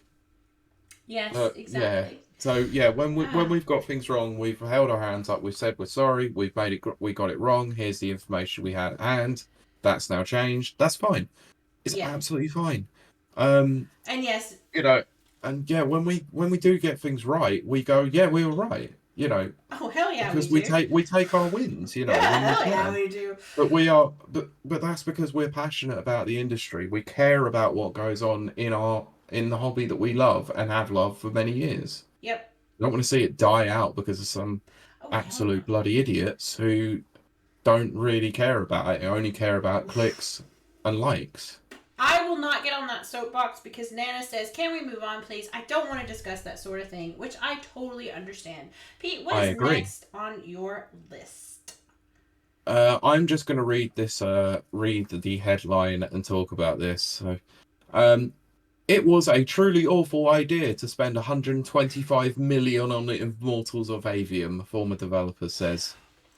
It's not you know what? Nope. Read first, react next. So coming from VGC again, a developer who worked on the game Immortals of Avium, I'm just going to preface this by saying it's currently £1 at Asda at the moment. £1. You can buy it for £1 at Asda superstores. Oh, this game cost 125 million and it's now currently selling for £1. Oh, okay. Well, ignore what I was going to say. Go ahead, Pete. A developer who worked on Immortals of Avium has said it was a truly awful idea to release a game of its type with such a large budget attached to it. Oh, goodness. So Immortals of Avium was released on PS5, Xbox Series S and X, and PC last October, and was met with reasonable review scores. Its Metacritic is sitting at 70, so not... It's not a bad game. It's not. I'm sorry, it's not. Okay. However, the following month, developer Ascendant Studio laid off nearly half of its staff, with the CEO saying it was down to poor sales during a crowded release window. Okay, finish the article. Now, in a report from IGN, an anonymous... I can't even read today. Anonymous former employee of Ascendant Studio said that the game cost 125 million in total, and that making a single-player game with that budget was asking for failure. Quote, at a high level, Immortals of Avium was massively overscoped for a studio's debut project. The development cost around 85 million, and I think EA kicked in 40 million for marketing and distribution. Sure, there was some serious talent on the development team, but trying to make a AAA single-player shooter in today's market was a truly awful idea, especially since it was a new IP, was also trying to leverage Unreal Engine 5. What ended up launching was a bloated, repetitive campaign that was far too long. See, that's where I would differ. But go ahead, Pete. What are your thoughts? So, I'm going to finish the story and then we'll come to it. So, it was also stated second studio developer, who IGN still says is still currently employed at the studio, complained the game ticked boxes that players seemingly want, but still sold poorly. So, quote, It's not a sequel or a remake. It doesn't take 400 hours to beat. Has 0 microtransactions. No pointless open world grinding. Okay, Oh, yep. You're saying everything that I was going to say, but go ahead. I know, that's why I'm getting to it. Although not everyone loved it, it reviewed pretty well. Currently sitting at 74 on OpenCritic and mostly positive on Steam. No one bought it. Hey. So I think there was another quote here. So one of IGN sources also suggested that while people may call for CEO pay cuts or unionization following the news of mass layoffs, sometimes they're just the result of an industry that currently isn't compatible with certain working environments, and is that in their option Ascendant didn't actually do much wrong. So quote, there's plenty of layoffs due to gross mismanagement and greed, looking at you, Embracer. But there's also plenty that happen because this is a stupidly volatile market that requires mountains of capital to participate in a professional studio level. For all these things Ascendant did right, paying people well, an entirely remote studio, little overtime until the end, chill environment with lots of freedoms to grow, respecting QA, hiring juniors, etc. It did not work out. Okay. Can I talk yet? Yeah, that's the end of the article. I just wanted to get all those quotes. It's weird because the actual question to this, in chat, feel free to answer this. It's a theoretical question, hypothetical question. What constitutes success? Because all of those things you just listed are amazing, and I wish more employers would do that. More dev Yeah, so do I. and stuff. Yeah. The game they produced, I thought was a good game. Again, the type of game that it is, it does kind of lead to repetitiveness, but that's the style. That's the type of game that it is, and you're gonna find that across the board. So that's a weird, negative or whatever. But I don't know. And chat, feel free to correct me or whatever. I don't know what the average cost for a AAA game is. So I don't know how bloated this is. I know that it was a strong game. It was a good game. I like it. To hear that was their hiring and kind of just corporate practices is a plus in my books. I don't understand. And a 74%, that's not a bad score. No, 74% really on bad. OpenCritic, 70 on Metacritic. So Right. yeah, but this is an age where we've lived in where people consider that a 7 out of 10 is a bad score. Right, which is insane to me. We have talked about this before. Was it IGN that said that originally? Yeah. And because they were rating all these games at this like crazy high ridiculous thing, and these games weren't that great, and they're like, oh well, that's because a 7 is a bad score. No, it's effing not. No, a 5 is an average score. A 6 is above average. 7 is a good game. 8 is a great game. 9 is an excellent game. Yeah. 10 is a near perfect game. And 10 should be. Or people would call perfect, but I wouldn't call perfect. Right. Well, so 10 should be almost impossible to get. But I actually absolutely agree with what Pete just said. Believe it or not. And I'm just like, okay, so chat says money plus growth equals more money. All that matters to the suits, which I guess that constitutes success to the higher ups. And then Cincho says, well, most people use the 1 to 10 scale, like 5 to 10, where 7 is average. Yeah, because that makes sense. Yeah. Nana says, I mean, give the thing 11 out of 10 and 12 out of 10 in my head, lol. I will never get behind that rating score. And I think it was IGN that said it. And Jack Tendo says, back when we did 10s, we classed a game exemplary. Pete and I think we discussed this again with our past co-host, which is because we're also game reviewers on top of doing the podcast. And it was like, would you give a game a 10? And I'm not going to give a game a 10. Oh, I'm never going to give it a game Yeah, a because 10. I think that's what you Ever. said. 100%. Like I'm of the mind that I will rate it out at 0.5.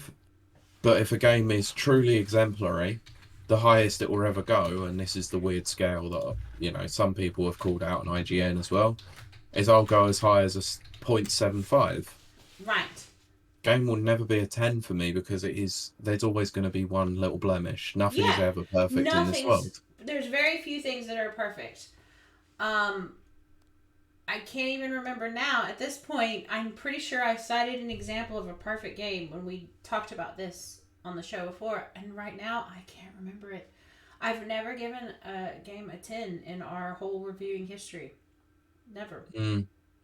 But having said that, this is a good game, so I don't know why it's a pound at Asda. No, I'm going to be honest, I haven't played it, but my trips might take me near an Asda over the next few days. In the next few days, so I might see if I can find it, if I can get it for a pound. I think you should. I mean, if it's a pound, it might be worth my time. It's still an FPS. I know, but I have no issues. I have no issues with FPSs. It's just looter shooter FPSs, stuff like that. I tend to have an issue with. But the problem is, I've got so many other games on the periphery. I just don't know when I'll get to it. But if it's a pound, what's a pound these days? Pound is a pound. Probably Freddos cost a pound at this point. Yeah, how to measure inflation? Check the price of a Freddo. Sintra says my although he's not in the UK, he will never get that. I know. Oh my gosh, Pete! I actually just did that. You're truly British now. Oh my gosh. Embracer group. Sintra says my only thing. For God's sakes. I was just about to say that as well. Yeah. My only thing with never giving away 1s and 10s is that why even have it on a scale then? I think 10s are special. I think that they can be achieved. I wish I could remember what game I cited as being a 10. So I probably think RDR2. That's exactly what I'm thinking, Pete. And I know chat would disagree with me, but that's what reviews I would disagree with you. They're just opinions. Yeah, everyone forgets that a review is an actual opinion of the person who's playing it. Yeah. Or using the product. I will say this. So, Max, who's in chat, since we're live on the podcast, people may not know who that is. It's middle-aged gamer guy. Okay, go find his Twitch. It's amazing. But he does a talk show on Tuesdays where a lot of games are it's collated and averaged the score of the games. There's been a couple the last few weeks that have gotten 1s. That's insane to me. That is a game, and one of them is that game that I don't remember what it's called. I wish he was in chat right now to help me. But I think it was like a zombie game, but it was supposed to come out like the day after tomorrow or something like that. Oh, I think I know what you mean. Yeah. And the day before. The day before. There you go. That thing came out at a 1 because it was crap. And you can't even play it anymore now, as he says, because I think they shut all the servers down and the whole game company. It was a scam. It was a scam. So I think that 1s are good for that sort of type of game. But I always hesitate in our professional reviewing capacities to giving a game a 1 if the devs have worked hard, they've put their heart and soul in it, they've done it to the best of their abilities, but the game sucks. You're probably going to sit at a 3 for me, and then go up from there. Yeah.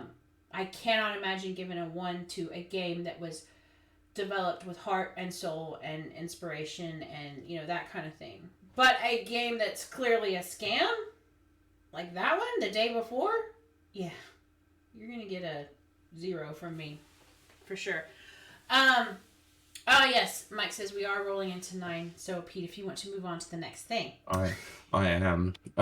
Yes. I just want to ask the opinion of everyone here. So that would be yourself and also those in the chat.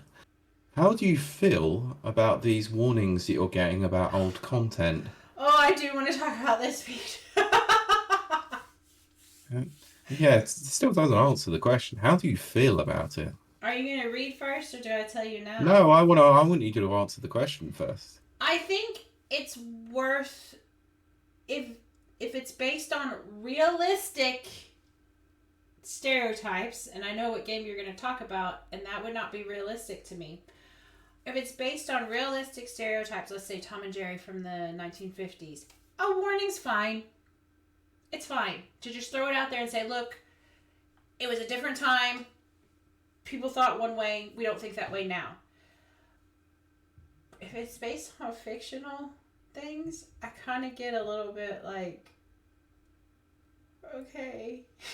Yeah, Maybe you shouldn't be that sensitive. I honestly think, and this is where I'm coming with this. This is where I'm coming from on this one. I think most people are kind of very much aware of the fact that things were made in different time periods. Yes. And actually putting these quote trigger warnings on them is kind of treating the audience like a moron. Well, my thing is this, and I'm a strong advocate for this. We must never forget our history. Yeah, 100%. To say that we were never racist and we were never jerks and we were never dicks, no. We should never forget that. Yeah, we as, and that doesn't, that's across the board, that's any culture, that's any country, whatever. We've all been dicks in our history. Let's not forget history. And not be dicks now. But don't forget that history, once upon a time we were dicks. Yeah, exactly. We can learn from history not to do that. So I don't like erasing history. I hate that. No. Yeah. History happened and it sucked. Let's learn and move forward. But at the same time, I think it's okay to say, okay, some really crappy stuff's going to happen, but that's because it was a product of a different time.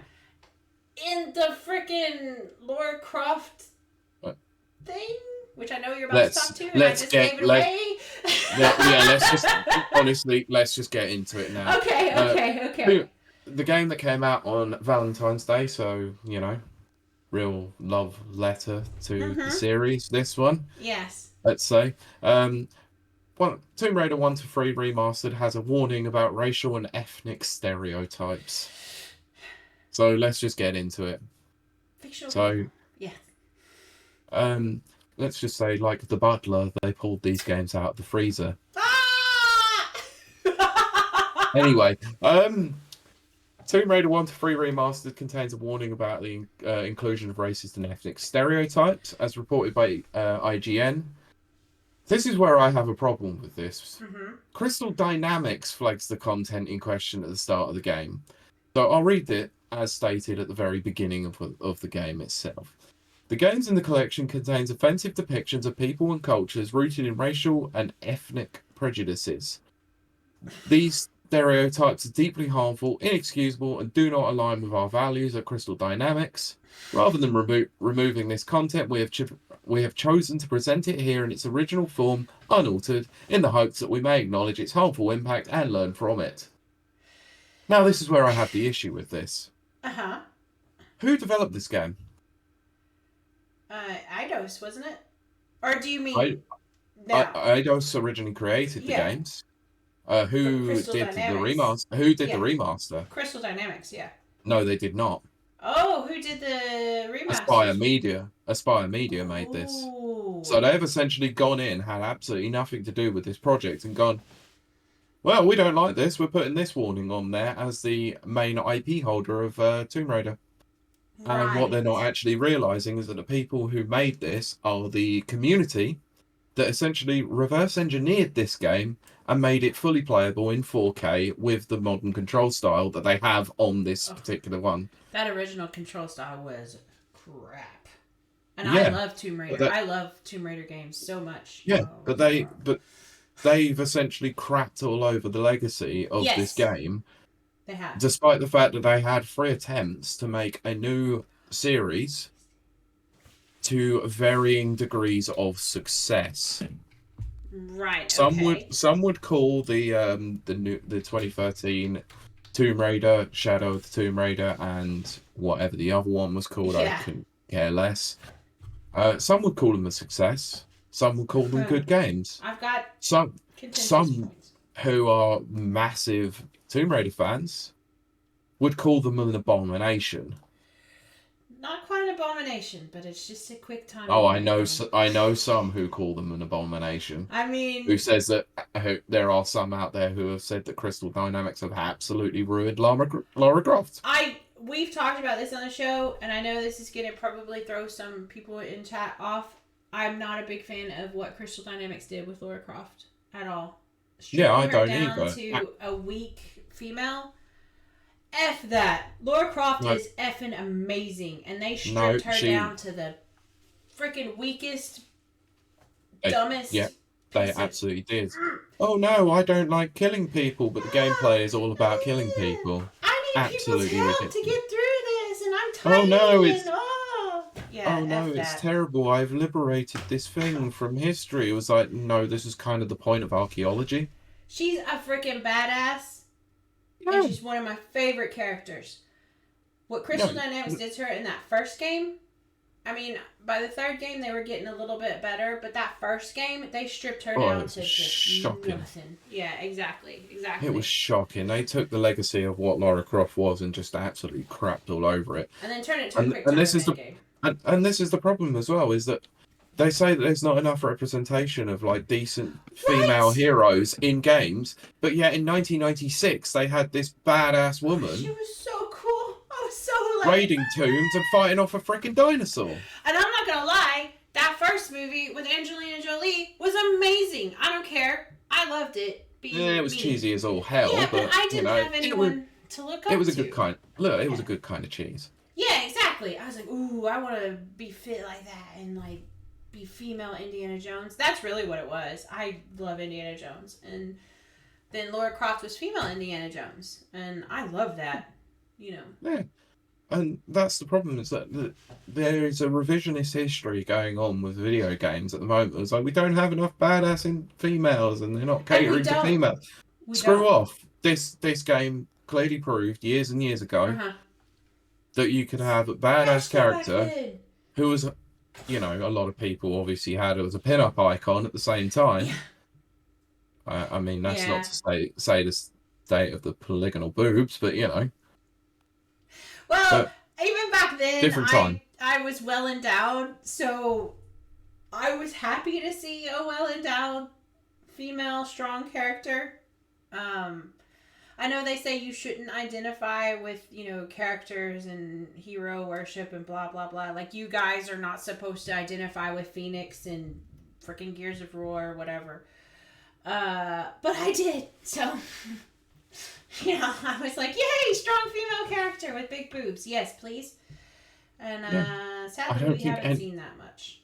I know, I don't think there was anyone who really had a problem with it. What this goes back to is a particular tribe of people in the third game that were quote unquote possible cannibals. I mean, well, see, that's the thing. And then on top of it, again, I'm trying not to get on a soapbox here so we can keep moving, but that's a fictionalized, like, there's no reference to real people. It's like an absolute fictionalized place. It's a fictionalized group, tribe, whatever you want to call them. It's not based on reality. No, it's not. You know, it's like if we did a great sci-fi show, just do Star Wars. Well, Star Wars did get a lot of flack for its stereotypes. That's really dumb when you think about it. Yeah. Those are intergalactic aliens. Anyway, in a galaxy far, far away. Yeah, exactly. But yes, Mike Tendo says, putting the ethnicity and racial issues aside, Lara Croft is responsible for putting video game animals on the endangered list. I mean, that's true. Yeah, that's true. And Nana says, I like 2013 quite a bit. Probably my favorite one. Well, that's fine. Absolutely. Like, I may be slagging things off, but I'm always like, hey, if you like it, Absolutely, I support you. Look, if people enjoy it, people enjoy it. I personally didn't because it Um, took one of the most badass characters in the game and it made him did. weak and pathetic. Yeah, and I like that. That's all it is for me. Whereas if you picked up that version of Lara Croft and you loved her, I'm going to support you 100% because I want you to love Yeah. Lara Croft. I want you to love Tomb Raider. It's just she's very weak, and I don't like Yeah, weak women. and we also have to remember that we're older than some people in our audience, and Yeah. that's the games that we Yeah. grew up with. Yeah. I still have very fond memories of playing the original on the PlayStation 1 when I was up in Scotland. It was great. And Parappa the Rapper. I remember that quite because that's what I played was Tomb Raider and Parappa the Rapper. Yeah. But anyway, chat's kind of popping off if you want to read it, Pete. It is. Yeah, so, well, I don't know what really to, where do I go from here? So, Mike Turner put, here is the thing, we uploaded gameplay of the game on the YouTube channel. It had over 1,000 views, or under 1,000 views, and over 23 comments, which sounds great. Except all of those comments are about Crystal Dynamics EULA agreement. Oh no! See, people get like one thing stuck in their craw, and that's what they focus on. They do, and that's just the state Especially of the on games YouTube. industry at the moment. I mean, the thing is, I do really want to play these remasters, but I also do not want to give money towards Crystal Dynamics for their treatment of the character. Because the problem is they're going to think that this is a success then, even though they had absolutely nothing to do with it. Yeah, but even though the games are apparently really, really, really good. See, I would probably still. I'm gonna watch Max play them. He's gonna play them on Monday, I think. Yeah. Okay. Jack Tendo put, next minute Duke Nukem won't be able to rip the heads off of aliens and do what he does, as that would be seen as racist and war crimes. But that's actually a good point, Jack. I freaking love Duke Nukem. That's one of the first games I ever played. Well, that's not true. Let's say first PC games I ever played. Mm-hmm. Duke Nukem has strippers in it. And if you remember correctly, if you did it on, I think it was on an Apple computer, a Mac, you could see naked ladies in the theater. I love that. I was like, oh my gosh, naked ladies. But there's strippers in there. He says, "Hail to the king." But he says he says a lot of stuff that's in Evil Dead, actually. But when you think about it, but I love Duke Nukem. Would Duke Nukem be able to be released today in the state that it was back then? No, and that's sad but because there's nothing wrong with it. Kind of like how they changed Saints Row. Yes, and don't even start me on. Oh, I know. Sentra put, I didn't get her being weak and pathetic from that game at all. You're totally entitled to your opinion. Absolutely. Said she took non-stop beatings and kept going on like the Terminator. I mean, admittedly, yes, she did. She had a resilience. I remember now. It's on this show saying that the first, Crystal Dynamics Tomb Raider was torture porn because they just kept shooting her and they just kept dangling her for cliffs and they kept squeezing her in between rocks and she just got more and more beat up. It was almost like it was really over the top. Now, yes, Sinjo's not wrong. That does kind of show her resilience, and that's probably what they were trying to do. Sadly, it was lost on me, and it came across more as torture porn. But again, that's my version of events, which could be totally wrong. I'm just used to a little bit more feisty. Like, where was her feistiness? It didn't even show up until like the very end, and then they kind of grew it up in the next two releases. But true. It's all a different perception, what people's perception is, type of thing. Okay, well, I'm going to move on to the final story because things are pressing on a little bit, and I've got a feeling this one's going to get heated too. Oh dear. Okay. So this one got posted in Mags's Discord on Wednesday. Okay. Things got a little bit spicy. Oh, did they? How did I miss this? By a few people. I totally missed this. I'm mad about Discord. No, so using IGN on this one, because it was the place that reported this originally. Okay. Quote, PS5 entering the latter stage of its life cycle, Sony says. So let's read the article and let's proceed on and discuss. So Okay. after sales of the PlayStation 5 failed to meet its expectations, Sony has said the console is entering, quote, the latter stages of its life cycle. Sony had set an ambitious target of 25 million PS5s sold during the current fiscal year, which is ending March 31st, 2025, but has Right. now revised its forecast down to 21 million after PlayStation 5 sales during the crucial holiday 2023 quarter came in lower than expected despite aggressive promotions. Sony sold 8.2 million PS5s during the third quarter, ending December 31st, 2023, up from 7.1 sold during the same quarter of the previous year, but that was not enough to hit Sony's lofty target.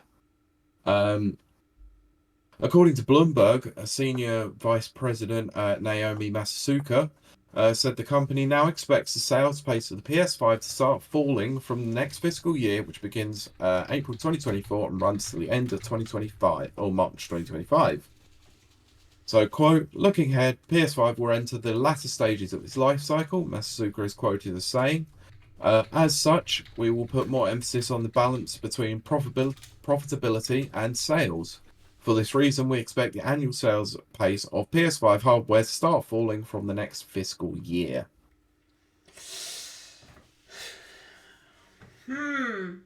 Pete, I need to know your thoughts on this. Mostly because I Can you missed the do whole. can you do us a favour though? If What? you've got anything open that can make notes, I guess I could use my phone. could you please make a note of Oh, potential points of okay.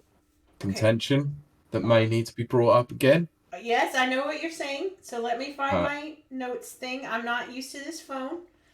okay. Well, So I'm going to do it anyway, just on my end of okay. the recording. Oh, I did it. So I just in brought up case. So notes. so so so just in case. Uh huh. Uh huh. What the fuck is this shit? You better beep that out, Pete. Why do you think 146. I said it? Okay. Oh, okay. I got you now. Yeah. What the hell is this crap? Yeah. The console's been out for 3 fucking years. And wait, nope. I'm gonna let you go first. I know I'm gonna absolutely agree with you, but go ahead. You go first. Do you remember the days when a life cycle used to be at least anything more Mm. than 6 to 7 years? And now they're turning around and saying this is fucking 3 years down the line. They're in the latter stages of the development. What the hell is this crap? Is this greedy Sony being greedy Sony again? Yes, it is. Yes, it is. This is complete bullshit. Like, you can't expect people to spend nearly £500 on a console to then turn around 4 years later and go, nah, give us more money. This is fucked up. Absolute ridiculous. Like, you know, I raised this as a point of contention in Mags's Discord when all this was going on. I need to go back and The, read. the fact of the matter is, well, I can just summarise what I said for you. Okay. Um, PlayStation 5, not selling great. Who cares? Couldn't give a shit. Don't care. Yet the Switch, that is a, quote, underpowered console Ooh, it's so that was out of. already on really old hardware, Mm-hmm. It's very is old. outselling the PS5, despite it being 7 years old at this point in this year, because it has the one thing that Sony doesn't seem to want to be doing at the moment. Putting out good I was gonna games. say games. Putting out games. And putting out good Right. games and good experiences that people actually want to fucking play. Right. Not a load of crap that people do not give a crap about. You know, they're publishing a load of stuff that people have no interest in. Crap like Foam Stars that most people have picked up and played for about an hour and not given a shit about.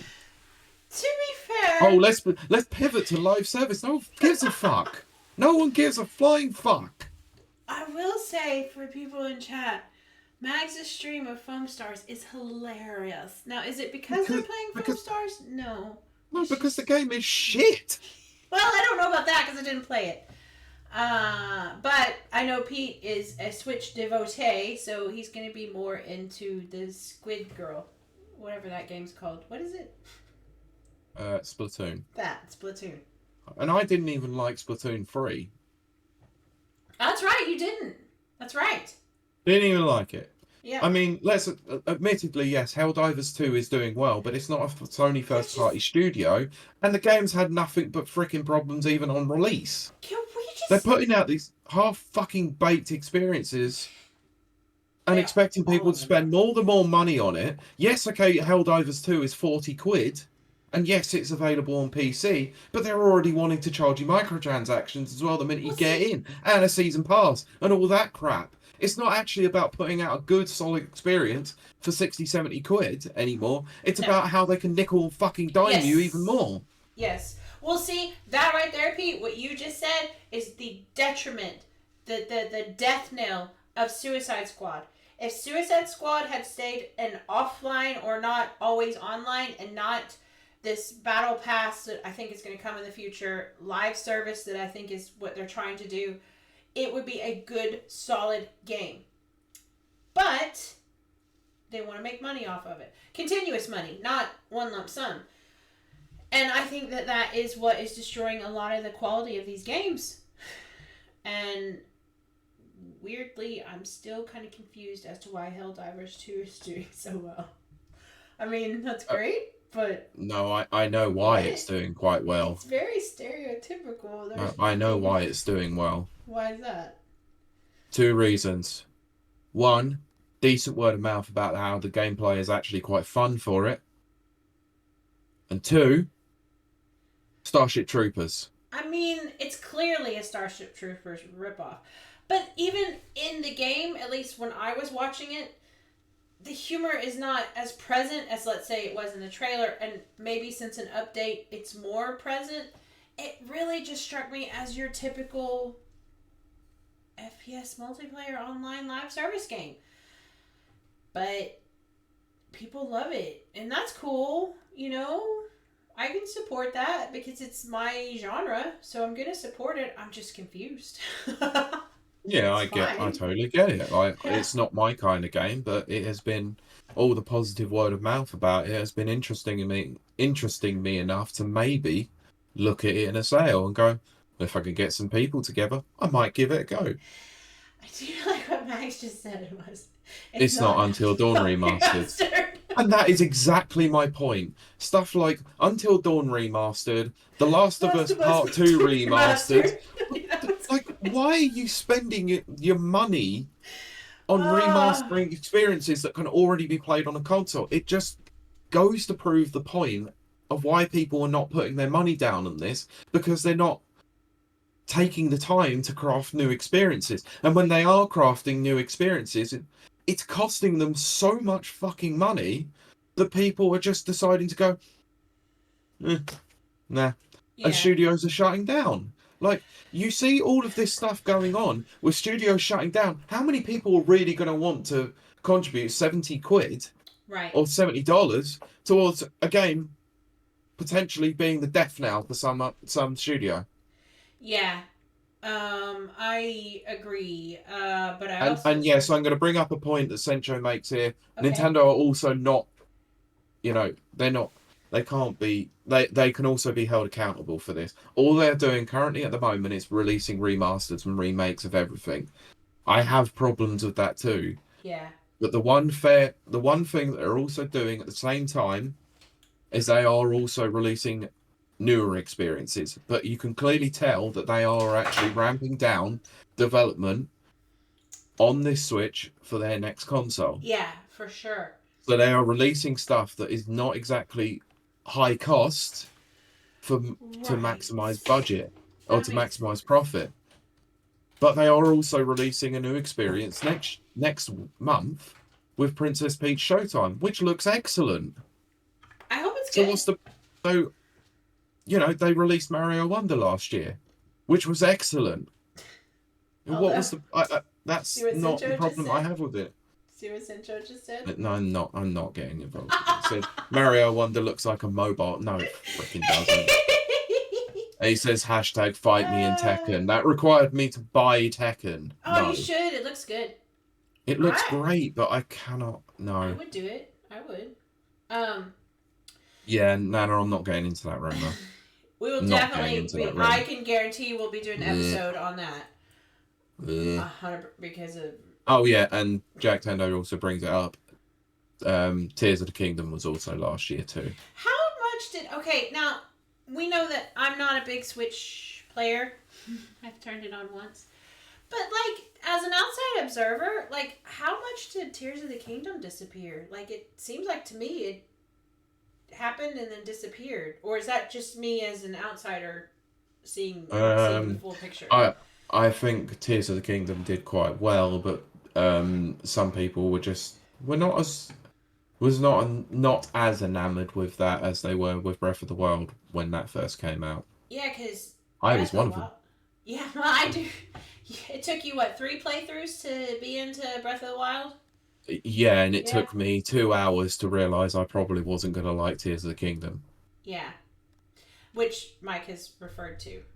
He has. Oh, yes. I love Baldur's Gate 3. I love it. I just love it. But I really like RPGs. And then it has D&D mechanics behind it, which I love even more. Yeah. But that's not my point. What was our point? Oh, Sony, that's our point. Yeah.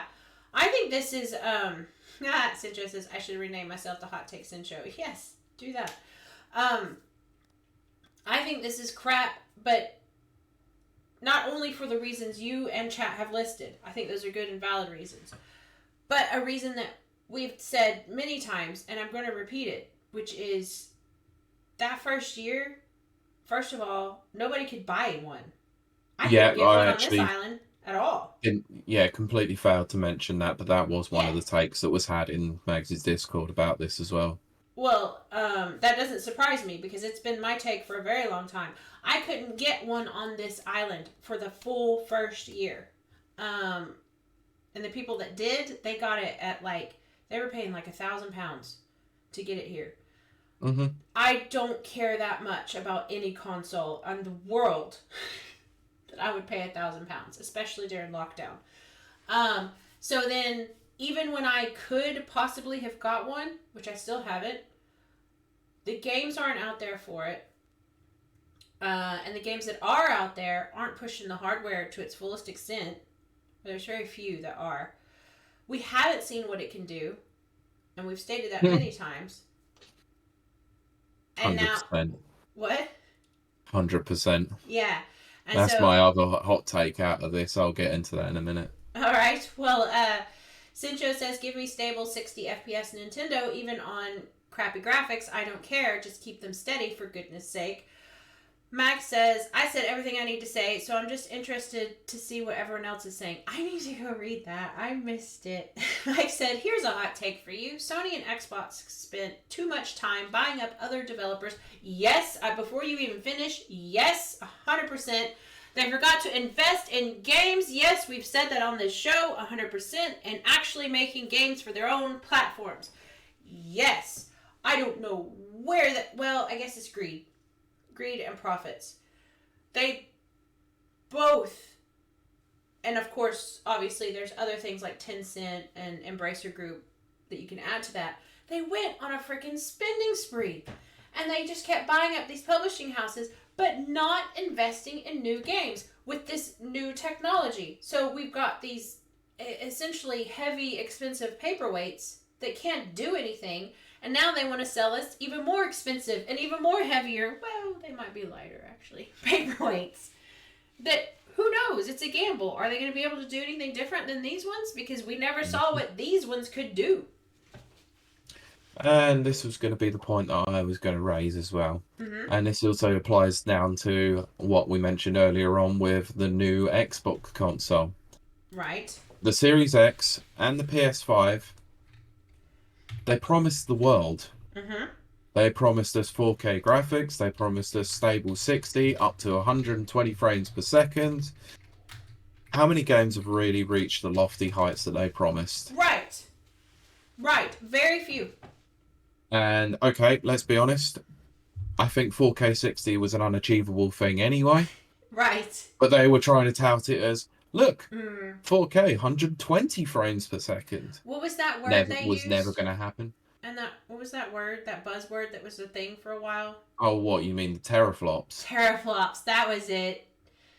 It's like no, Oh, this has no, got more teraflops. no. Suck it. Yeah, No. yeah. This was we said it ages ago, didn't we? When we were Mm-hmm. breaking down all the consoles, it's like the Yeah. teraflops is going to be the essential bit wars from Mm-hmm. many moons ago, and look what's happened with that. Nintendo don't care.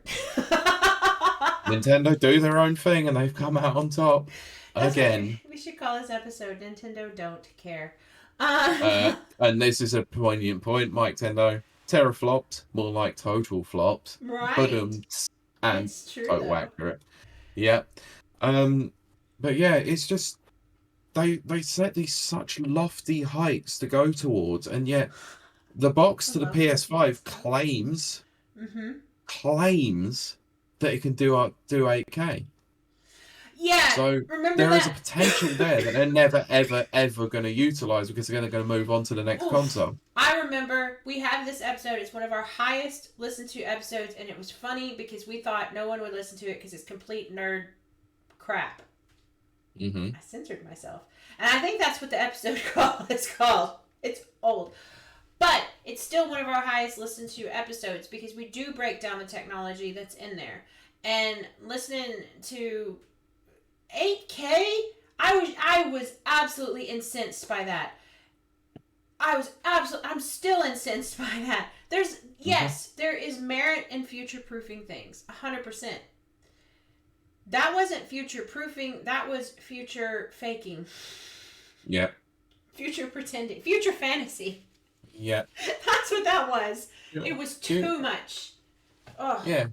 Did you remember when these consoles were supposed to be more powerful enough that you'd get stable 60 on absolutely every game that you'd play? That was the none theory, of this locked 30 crap that we were getting on the Xbox One and the PS4. Right.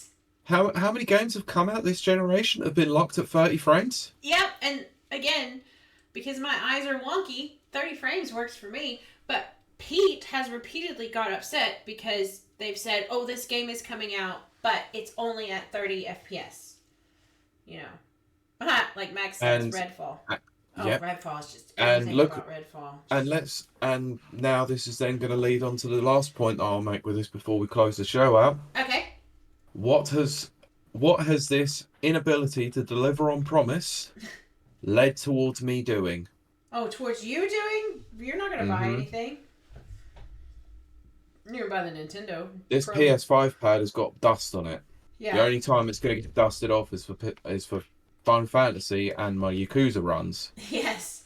The Xbox, I'm only playing Suicide Squad on it at the moment. What have I migrated towards? But you love your Switch. Wrong. Ooh. I'm now buying most of my games on Steam. Shocking. Because of the uncapped frame rates. Right, okay. Which means because the Xbox and the PlayStation absolutely attempted to deliver and have failed to utilize on the promise. Yeah, that's always been your hang-up, Pete. It has. 100%. So when the time comes around and Microsoft are just as guilty and are prone to the problem as much as anyone, same with Sony, this is where I worry about the next Switch product or the next Switch or the next Nintendo product, is if they make promises that they can't keep. I ain't buying them. I will stick on PC from now on, which is why I bought the Arkham games on PC. I am honestly considering buying a Steam Deck thingy, whatever that thing's called. I'm so tempted to buy a Steam Deck. I'm like, Steam Deck, which is the same as Stream Deck. I can't get those things right in my head. Yeah, I know, it's a bit stupid. Why is it called a deck? It was stupid. But Mike wants to know, are you getting the new Lenovo system, Pete? I don't know what that is. Okay. No, I haven't. Oh my gosh, it's like over $700. Yeah, exactly. That's why I'm not doing it. Oh, goodness. Um, Like, the reason why I would own a Steam Deck is so that I can obviously take my PC games on holiday with me. yeah. See, I like portability. I've always Yeah. liked portability. Which is Um, becoming, it's like appealing to me more and more. I think Denker was in chat earlier. I don't know if he still is, but he plays from a Steam Deck quite a yeah. bit, and I just really like the portability Yeah. for Steam games. You know.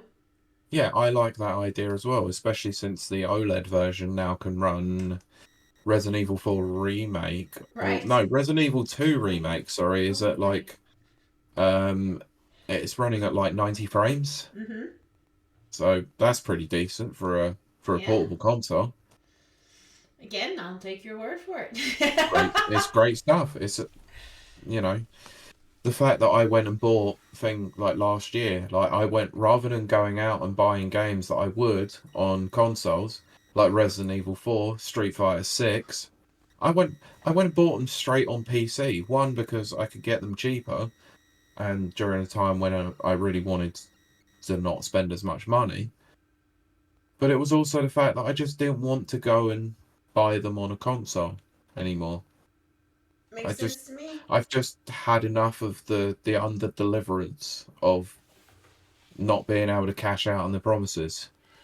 Well, Because I don't like the idea that I had to go and buy Spider-Man 2 on PC and potentially not have it running at a certain frame rate that I wanted to because they wanted to put it on a quality mode. right. Like, Which just means yeah, they nothing to okay. me. Insomniac do very well with that. Let's be honest; they're one of the very few at Sony that actually are delivering on the fact they've got multiple options. But that Right. shouldn't be the case. That should be the default. I'm being frustrated. You should be hitting. Look, if you can't do 4K 60, 1440p 60 is more than enough. Right. Just make your games stable. But they don't seem Now to want to that make the games stable anymore. that I can get behind. Yep. But are we going to wrap this episode up? We are indeed. So, yeah, thanks everyone for listening. But I will just do some last little bits for housekeeping before we go. Remember Timeless Gaming Convention in August the Let me change 14th, my is it? shirt. Yes. August the 14th, yeah. At the Arcade Club in Bury, August the 14th, 2024. If you are thinking of buying a ticket, Rapid24 gets you 15% off at the checkout of your VIP ticket Yeah. or whatever ticket you choose to get. And we'll be there. We shall be there. Yeah. Kylie, quick question. Sure. WSD update. Are you I've sent the good? email. I mean, I'm going regardless. I just Okay. hope I get to go as a creator, which is apparently what they've put me under, as opposed to Yeah, press. that's the same as us because we haven't written an article for it, but we've covered it as creators. So yeah, I should have put the code on here. Dan, we should have done, yeah. But anyway, for those who are going to WASD, which is in April in London, please let us know via the Discord, via Yes! Twitter, via anywhere that you or X, whatever you want to call it. We'll do a meetup. We will try and do a meetup whilst we're there. We are already planning on meeting a few people. So yeah, we'll get in touch with people nearer the time to organise a time, a date, and all as such. Yeah, it's gonna But be yeah, fun. It's gonna be absolutely fun. Um, that'll be it for me for now. okay. Did you want to plug your other podcast? Yes, the Never Watchers on all good podcast platforms. Like I said last time, we released Goodfellas. But we will be coming back with another episode in a couple of weeks where we're going back to our Marvel Cinematic Universe run, and we are covering the next series, which is season 2 of What If. Oh, right. Very good. I'm looking forward to that. Yes. Wait, I do have to ask, even though we're still in the podcast, but what is the EUIC? I have no idea. I don't know what that is, Jack Tindo. Maybe you tell us. But Yeah, please let us know. I am actually hoping to hit Gamescom this year. But we'll see closer to time. Well, if you do, obviously let me know, and then we can obviously do an episode on it like we did last year. Yes, I'll be dragging Mags along so we can have us both on. Oh, the Pokemon European International Championships. Right, okay. That's a thing. Does that happen in the UK or? Yeah, sorry, Max. You gotta go. Oh, it's at the Excel Centre. Apparently, it is. Yes. Oh, right. Okay. But anyway, that's gonna do it for our podcast episode. But again, if you're listening to this and you've never checked us out on Twitch, you really need to come see the chaos. It is funny and wonderful, and our chat is wonderful and lovely and everything. It's, I told you this before, but yeah, you can come check us out at twitch.tv/rapid reviews, and I think that's going to do it for us. So I will say that we will see you and talk to you next week. Bye. Bye. But yes, no, Max, we're going to TwitchCon first. Okay, sorry. Give me a second to reorganize my Thank you, Nana. sound. 2 secs. Thank you. Okay. Yes. Send me a link to the podcast, Pete. You need to do. Well, Pete can't hear me. I don't know why I'm acting like he can. But by the way, ESA is going on right now. Oh, I didn't know that. Which is basically more letters that I don't understand. I'm okay. Fine. Look, all we have to do is concentrate on TwitchCon right now. That's the major focus. Sincho says, I really like ESA because it feels like the old and more grassroots version of AGDQ. Awesome games done quick. Oh, frick, yes. Why do I always forget that? Oh, let's see what the poll said. 100% of people in chat said that the episode would be over 1.5 hours long. I mean, admittedly, some of it was because I started ranting. Well, there you go. We'll blame Pete. But, let's see. European Speedrunner Assembly. Okay, awesome games done. Quick. Max says, I know some people who went to Guildford Games Festival. They had mixed opinions. I wanted to actually go to that. Yeah, because it's not I think far it was from going you. on. It's quite close. Yeah, I hadn't thought of that. I didn't know how to buy tickets for it. I think I was also busy this weekend, so I couldn't. So yeah. Right. It was last Friday. It was actually on Friday then. No. If you're talking about, so if you're going to Timeless, send me a DM, because I need to make my way up there from roughly where you are too. I know it might take a while, but I'm considering getting a coach because it is so much cheaper. Oh yeah, so you like so much cheaper. Yeah. I don't know if you heard that because there might be an ad break. Oh right, yeah. We have ads now. Sorry. No. Yeah, I know. I'd noticed that. Sorry, not sorry. No, it's fine. I'll get back to that in a minute anyway. I think he might have heard it anyway because he's it's not that he's subbed. He's a mod, so he might have got around that anyway. Yeah, he did hear that. Thank you. Oh Awesome. no. Okay, Brent. Thank you for telling me because I don't know because I can't control that. Yeah, I saw it in the chat, which is why I mentioned it. So right. It happened several times in the. Did it really? I'll check on it. I mean, I'll do what I can do from my very limited position. That's fine, but yeah, Nana, if you did hear that, yeah, just give me a DM and I can point you in the way of coaches because they go. Don't want to give away locations or anything, but they go from somewhere in the capital up to Manchester. That was funny. I guess I'll just fly on a plane to Manchester. Yeah, because I think the original plan was you were going to come down this way and possibly drive up, but yeah, you want to have a few bevs, so which That's is fine. The thing, because I looked, I could have afforded driving over, but first of all, this is not a joke. If I did the ferry to Liverpool, which makes more sense.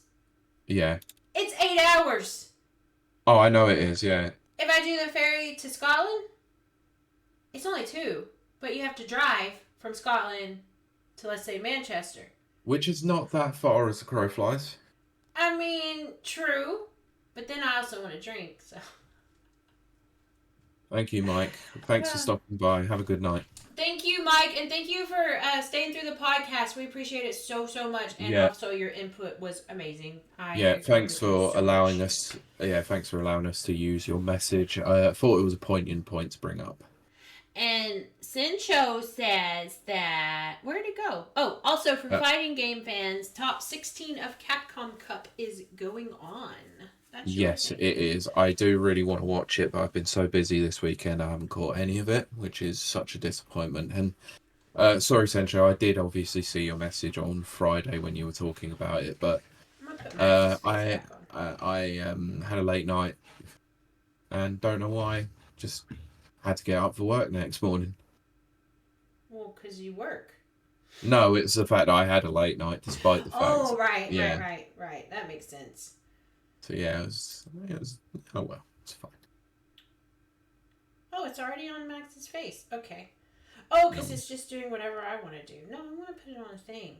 Boop, boop, boop, boop. But yeah, there we go. I think. Yeah, there it goes. Anyway,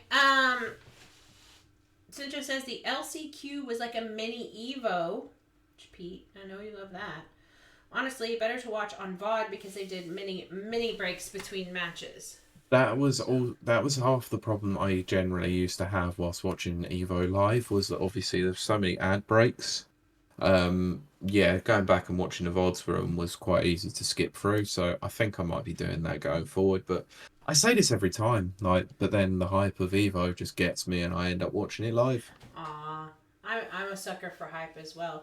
Mike says, not a problem, guys. I'm glad you guys reciprocated my sentiments. Yes. And felt it was important to share. It means a lot to me. Well, thank you very much, Mike, because we did agree with your sentiments very much. And they were worth sharing. Absolutely. But they are worth sharing, which is why I wanted to bring them up, but I wanted to check to see if you were okay with them first. Yeah. And then Sincho said, yeah, there's nothing like watching Evo live, which, as we've talked about before, Pete's been to Evo. I have. It's one of the best experiences I had. I really wish I could go back, but that's the problem. It's a money constraint thing. It's one of those things that I'm glad that I've done. Yeah. I wish I could do again, but it was on my bucket list for a reason. Gamescom's on my bucket list. I mean, it would be. I need an episode title, so I'm going to let the chat decide that one. Yeah. Sincho, do your thing. Yeah, do your thing. You can always say Max's face is on my chest, but I don't think people would get that. Oh, Jesus Christ, sorry. Let's see. Citra says they have an Evo Japan. Come on and give us Evo EU.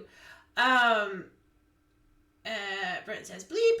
I mean, it makes sense. There'll be a lot of honks. Mike says Gamescom is on my bucket list too. And then Max says the new t-shirt episode. You should call it a t-shirt episode. I mean, there might be some degree of bias there. You would say that. Brent says most swear words yet. That's true too. Sorry, Brent. No, Sencho, no. You name. Oh, Sencho. The problem. Yeah. You've been put on the spot, so therefore you're like a deer in the headlights now. I hate it when that happens. Crisis of Infinite Senchos. Speaking of which, actually, I do now want to hear what your opinion is because now we're in the post show. I like all the bleeps, by the way. No. Oh. No. Did you happen to see the trailer that came out for a beloved series that you like? Oh dear, I don't think I have. What the series of X-Men 97? Oh no, I have. Okay. What's your thoughts? Because I know you're a fan of the original X-Men cartoon and just generally the X-Men. Die-hard fan of X-Men and obviously the X-Men cartoon. There's some elements to it that annoy me, but I don't care enough to be annoyed by. Those are good ones. What? Oh, there's some good ones there. So we've got Crystal Crynamics. Oh, that's good. Sony Baloney and Xbox Hoxpox. I think I like Crystal Crynamics. Nana's Oh, I like Jack Suicide Bender Studio. put Suicide Studio. Oh no, I like Nana's. I like Nana's. Yeah, Nana's is Crisis on Infinite Consoles. I think that's good. That's good. Uh, Yeah, okay, Nana, you win. Crisis on Infinite Consoles is good. and Mag says people going on about Rogue's ass for some reason. It's so weird. So weird. My I mean, my thing is because people watching the new X-Men 97 cartoon probably are people who watched X-Men in the 90s. So they're not going to get some of the references that are from the comic books and why they've gone to the comic book. I don't know. But Morph was a throwaway character in the 1990s X-Men. And then I mean, let's be honest, right? And I'm just gonna say this how it is, right? okay. For a cartoon character, that is a damn nice butt. Rogue's my absolute favorite X-Men to frickin' and that the cartoon, even though I was reading the comics back then, the cartoon sealed the deal for me because she's supposed to be, they ruined her later, she's supposed to be tall, muscular, good beauty. And I said booty, not beauty, but both work. And she's southern. You said booty. She's southern and she's got big old boobies. Oh my gosh, 12-year-old Kiley was so happy to finally find someone to look up to and try to be like. So I love that. Now they ruined her later. They made her flat-chested and tiny. I don't know why, because she's invincible and has super strength. But that's me being a nerd. Mike, okay, that was the rant I was about to go on before Pete and Mags distracted me with Rogue's butt. So Joe, it all circles back around to Matt Booty. Well, but, yeah, he said Mad Booty, but Matt Booty as well. That works. The character of Morph in this new series, I'm sorry guys, I'm being a super nerd, but this is my nerd thing. I know, it's why I set you off. Yeah, is based more on the Morph character of the Age of Apocalypse in the comic books, which is around 1996. And weirdly, he was based on the Morph character. So they made him look like the Morph character from 1996-ish comic books. But a lot of people aren't going to know that. And Mike says we have 6 minutes. He's not wrong. But I don't know, I know they've brought it up and modernized it. I just don't care enough to care enough, if that makes sense. I'm going to watch it for what it is. As opposed to the new He-Man, the Kevin Smith one. You mean they man? Which effed me off. Something fierce. I'm joking. I mean, oh wait, I can cuss now. I forgot.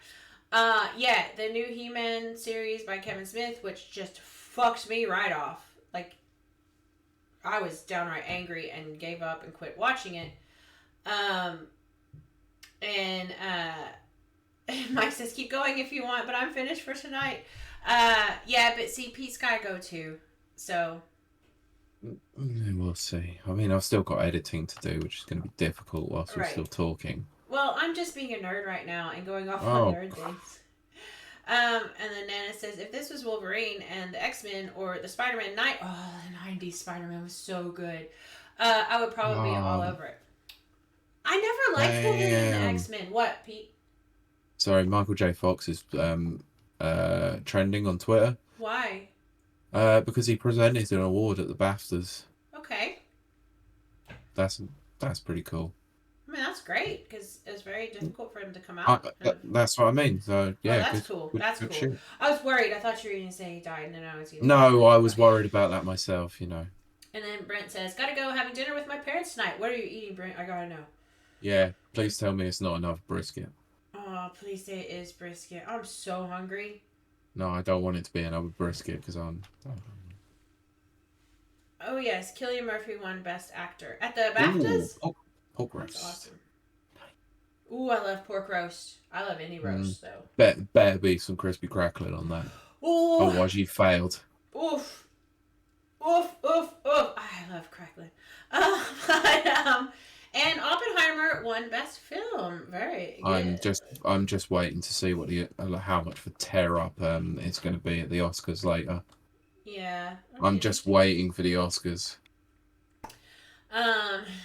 Mike says you have failed this city. This is why I haven't eaten dinner tonight, because I think this just took up all my calories. So I'm freaking starving. My own fault. Yeah, it's probably your fault. I didn't open this one, which is good. This will be for next week. I think the Oscars will be chaos, Nana. I might actually watch this year. I am, and you know what? You can call me a feminist or whatever you want to call me. I am quite annoyed that Margot Robbie didn't get nominated. I do love Barbie. I love the Barbie film. I'll be honest, it is a bit strange that... I mean, I personally didn't enjoy the film. I know, but it is a bit... But it is a bit strange that Ryan Gosling got nominated, but Margot Robbie didn't. Yeah. Which, don't get me wrong, well, I mean... I don't know if he deserved to be nominated. I don't know. But I do think Margot Robbie should have. Yeah, I think she probably did as well. Yeah.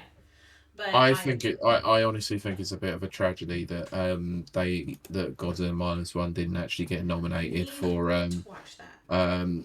Didn't get nominated for more actually, other than just VFX. I've heard it's amazing. Could have got international film. I should be nominated for Best Visual Effects.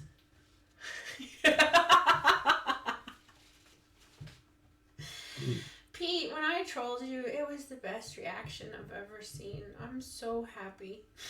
I'm going to be honest, I nearly just decided to just walk away and leave you on your own. Just let you stream by yourself. I would have. Did you see though, Pete? It won't let me be on the call. Oh, Mike says, you know why Ryan got nominated and Margot didn't? Because he's just Ken. I mean, he is. Go watch the movie. He's just Knuff. So Joe, 8.5 can't be best. Effects, Kylie. Brilliant. Best in my books. And then, look, the thing is, I like the Barbie movie. You know, I do. And it could be completely from being a girl. It may actually just be that, Pete. Yeah, I'm just coming at it as a girl. I just didn't think it was that good. Yeah, but it spoke to me because I've experienced a lot of those things, and it's fair enough. Again, but that's the life experiences like we were talking about earlier. But I also hated Oppenheimer, as in I liked the movie, I just don't like the person. Yeah, we both said this quite a lot actually in episodes around that time. Like, I've been back and watched it recently actually, because I don't know if I told you, not long after Christmas. Right. I bought a soundbar. Oh, right. I need to buy one of those. So I've also started heavily investing in buying 4K Blu-rays. That's actually the most use my Xbox has had as my entertainment unit, is playing 4K Blu-rays. Right, okay. So I went back and watched Oppenheimer on my nice 49-inch TV, 4K TV, and 4K Blu-ray with soundbar on. Still good. Oh, that's good to hear, because I do want to watch it. Yeah. I know some people have said it is overrated. But people are going to say that all the time about any movie. They always do, but it was, for a biopic, I thought it was a good, if you listen to Goodfellas, you know that I don't particularly like biopics. Yes. But it's a particularly good one because it's well acted, well structured. It focused more on what the most important parts were, which was obviously the Manhattan Project. Yes, I like what Mike just said.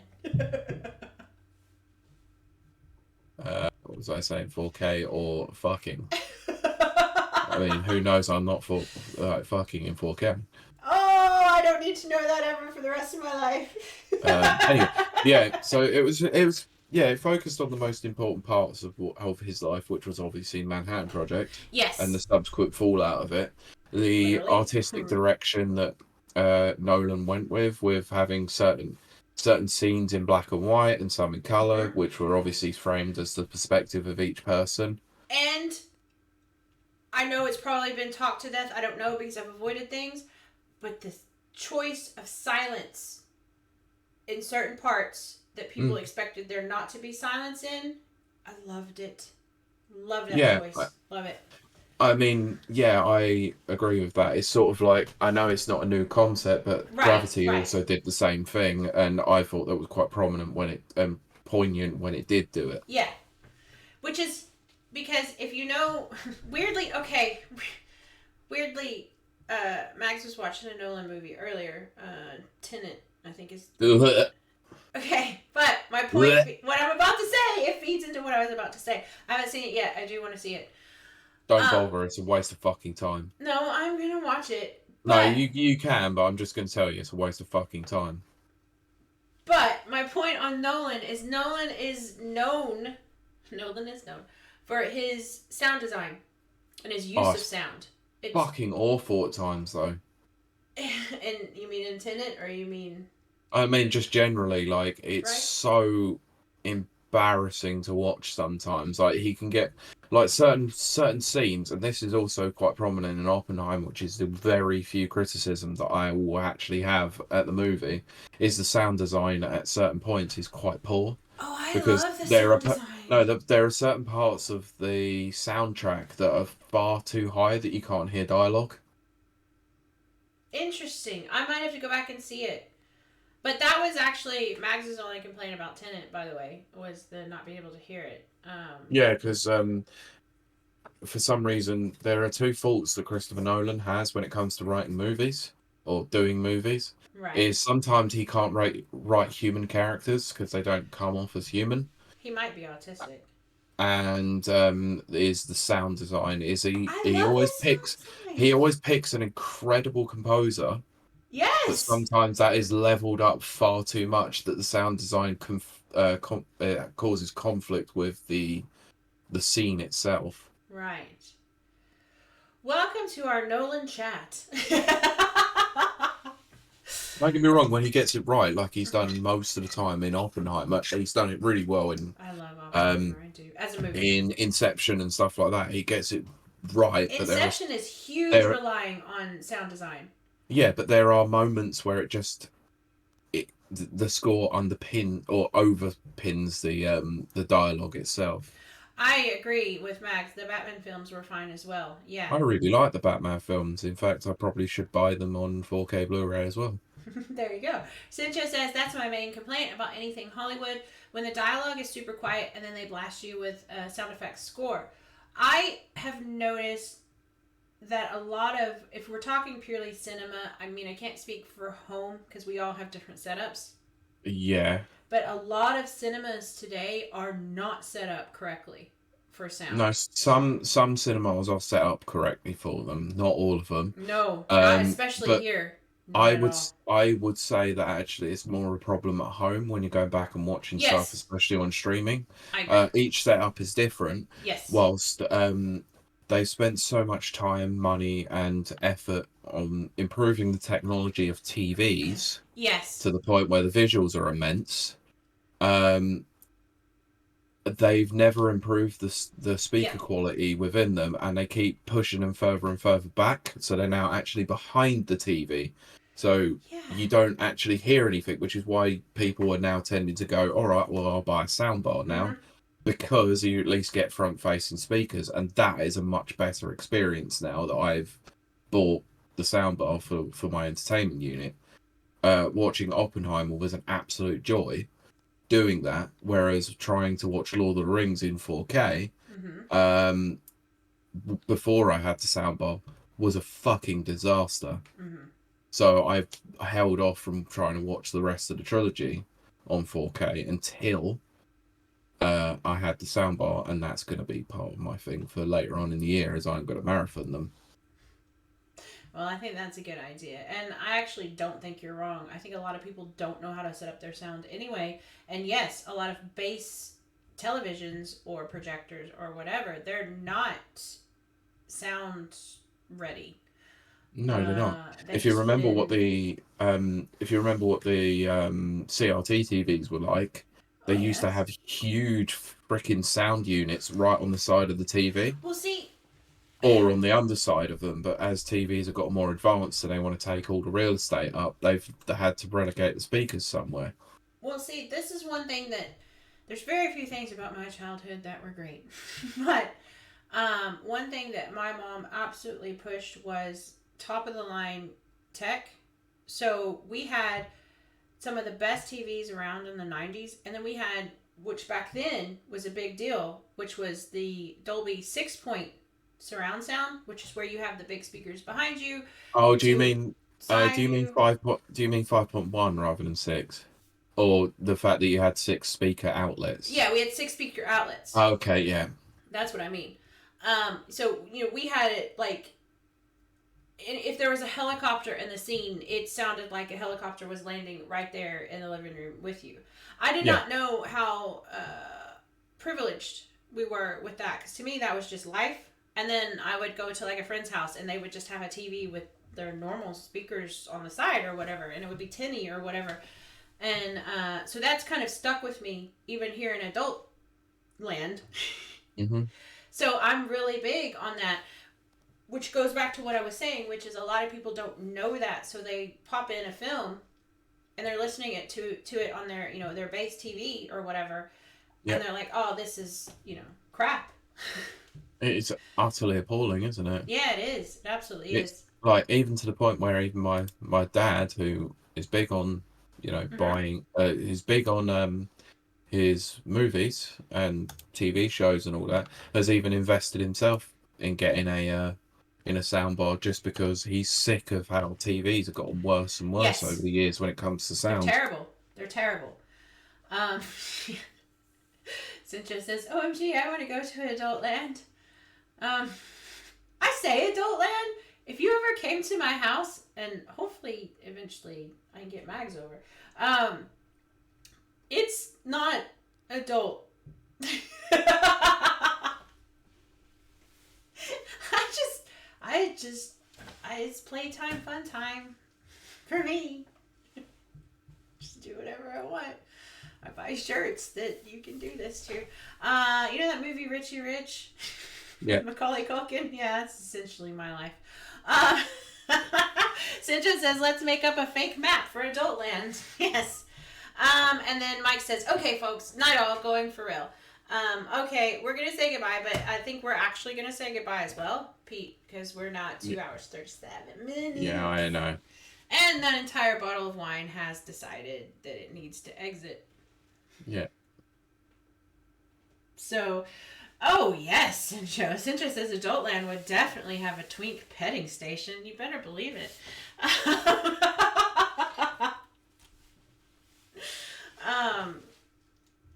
Oh man, Pete, you should be in charge of Twinkland. And it would also have all you can drink wine station. Cincha has to have that. A wine buffet. Oh, that should be a thing. Really? That should be a thing. It could just be wine and Casually cheese. encouraging alcoholism. I No. mean, give me all the cheese. Drink responsibly. Asterisk.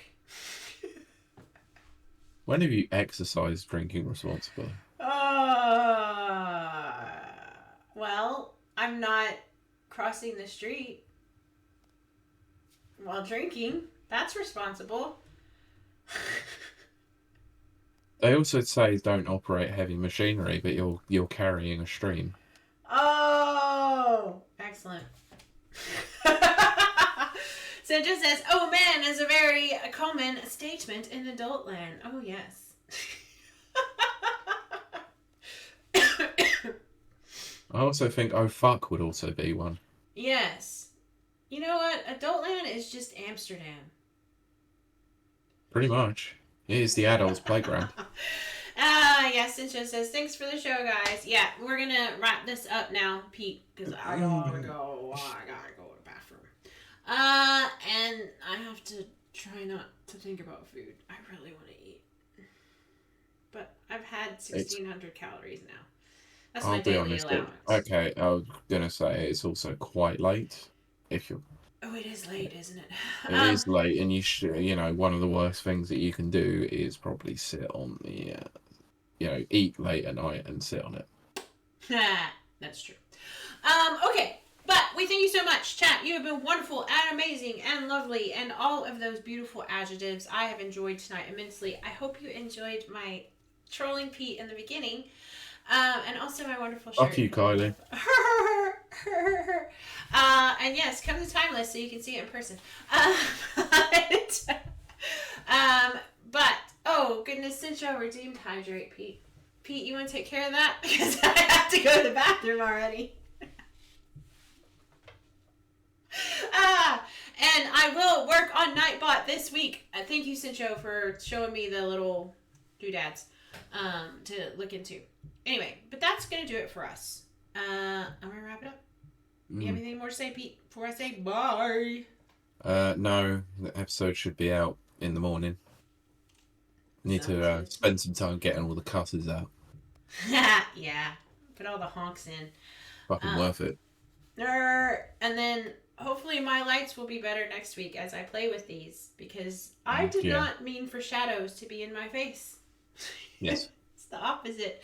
That's gonna do it for us. So we'll see you and talk to you next week.